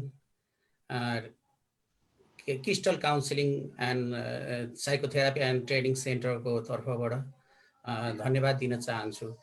र अब आजको विषयमा धेरै महत्त्वपूर्ण कुराहरू पनि उठे, क्वेसनहरू पनि त्यस्तै आयो। त्यो कुराहरूलाई चाहिँ हाम्रो प्यानलिस्टहरूले राम्रोसँग सहभागीलाई उत्तर, त्यो प्रश्नको सम्बोधन गरिदिनु भयो। यो चाहिँ धेरै महत्त्वपूर्ण आजको छलफल भएको छ र शिशिर सरले चाहिँ अब सुरुदेखि मानसिक स्वास्थ्य अथवा साइकोलोजीको विकासको कुरा नेपालमा कसरी भयो भन्ने कुराहरूलाई यहाँ प्रश्न पारिदिनु भएको छ। त्यस्तै डाक्टर फरेन्द्र बरालले नेपाल सरकारको चाहिँ अब मानसिक स्वास्थ्यसँग सम्बन्धित कार्यक्रमहरू कसरी जाँदैछ, अनि त्यस पछाडि रिफरल मेकानिजम के हुँदैछ अबको अवस्थामा, र लाइसेन्सको प्रोसेस कस्तो गइरहेछ। अहिले हामीलाई यो साइकोलोजी फिल्डमा पढ्ने विद्यार्थीहरूलाई यो कुरो पनि धेरै क्वेसनहरू आउने गर्छ। यो महत्त्वपूर्ण कुरामा जानकारी दिनुभएको छ। उहाँ फेरि यो हप्ताभरि कुनै न कुनै प्रोग्राममा सधैँ म देख्थेँ उसमा वेबिनारहरूमा। त्यहाँ आज शनिबार पनि हामीलाई पुरा समय दिएर उहाँले बसेर सबै प्रश्नको सम्बोधन गरिदिनु भएको छ। धेरै आभारी छौँ हाम्रो टिम। त्यस्तै गरी हाम्रो सुशील राज रेग्मीज्यू, उहाँले पनि रेड क्रसको पहिले द्वन्द्वकालीन बेलादेखि त्योभन्दा अगाडिदेखि केही साइको सोसल सपोर्ट र इमर्जेन्सीमा कसरी मनोसामाजिक कार्यलाई अगाडि बढायो, साइको सोसल यो साइकोलोजिकल फर्स्ट एडको कार्यक्रमहरू कसरी अगाडि बढाइयो भन्ने बारेमा, र अहिलेको अवस्थामा सुसाइड प्रिभेन्सनमा चाहिँ अहिले यो 7वटा प्रदेशको लगभग 77वटा जिल्लामा पनि अहिले एउटा राम्रो त्यहाँ सुझाव पनि आएको छ क्वेसन बक्समा चाहिँ, हरेक जिल्लामा एउटा वडामा अथवा नभए पनि गाउँपालिका लेभलमा चाहिँ मनोसामाजिक कार्यकर्ता व्यवस्था भए अझ राम्रो हुन्थ्यो भनेर एकजना लेख्नु पनि भएको छ। अब त्यो जिल्लामा चाहिँ यो स्थानीय सरकारलाई इन्फ्लुएन्स गर्न सक्ने व्यक्तिहरू लगभग 350 हाराहारीको व्यक्तिहरूलाई 77 जिल्लाको व्यक्तिहरूलाई ल्याएर एक दिनको प्रोग्राम उहाँ रेड क्रसले राख्नु भएको छ। त्यसमा टेक्निकल सपोर्टमा चाहिँ कोसिस पनि आबद्ध थियो। त्यो एउटा ठुलो एचिभमेन्ट पनि गरेको छ रेड क्रसले।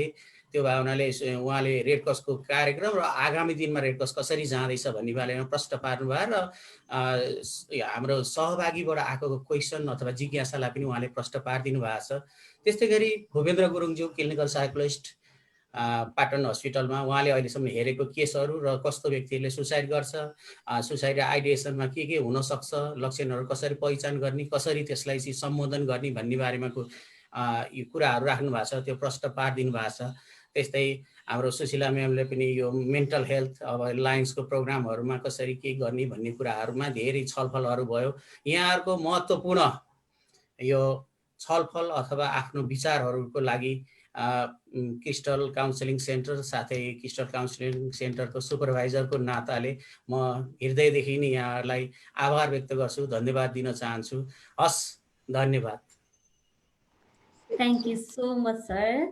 र त्यसै गरी अब अन्त्यमा हाम्रा आजका गेस्टहरूलाई एकदम हृदयबाटै धन्यवाद दिन चाहन्छौँ। हजुरको यो अमूल्य समयलाई हामी मेरो व्यक्तिगत तर्फबाट र हामी होल टिमको तर्फबाट नै धेरै धेरै धन्यवाद दिन चाहन्छौँ। त्यसै गरी हामीलाई फेसबुक लाइभबाट हेरेर सपोर्ट गरिदिनु भएको, क्वेसनहरू राखिदिनु भएकोमा उहाँहरूलाई पनि धेरै धन्यवाद दिन चाहन्छौँ। त्यसरी नै हाम्रो जुममा बसेर 2 घन्टाको प्रोग्राममा पनि 2.5 घन्टा भयो, त्यसमा पनि हामीलाई साथ दिएर क्वेसन्सहरू राखिदिनु भएकामा सम्पूर्ण हाम्रो पार्टिसिपेन्टहरूलाई धेरै धेरै धन्यवाद दिन चाहन्छौँ। र तपाईँहरूसँग क्षमा प्रार्थी पनि छौँ, यदि कुनै टेक्निकल इररले गर्दा तपाईँहरूको क्वेसन्सहरूलाई हामीले समेट्न सकिएन भने त्यसमा अब फेरि भोलिका दिनमा फेरि हामी यस्तै प्रोग्राममा भेट हुने बाचा गर्दै सम्पूर्णलाई फेरि हृदयबाट नै धेरै धेरै धन्यवाद दिन चाहन्छौँ। नमस्कार। र अन्त्यमा अब हामी चाहिँ एउटा ग्रुप फोटोको लागि म सम्पूर्ण गेस्टहरूलाई र हामी जुममा छौँ उहाँहरू सम्पूर्णलाई रिक्वेस्ट गर्न चाहन्छु आफ्नो भिडियो अन हुन। हाम्रो प्यानलिस्ट हाम्रा जुमको मा हुने पार्टिसिपेन्टहरू, हाम्रा क्रिस्टलका सम्पूर्ण साथीहरू सम्पूर्णलाई अनुरोध गर्न चाहन्छु।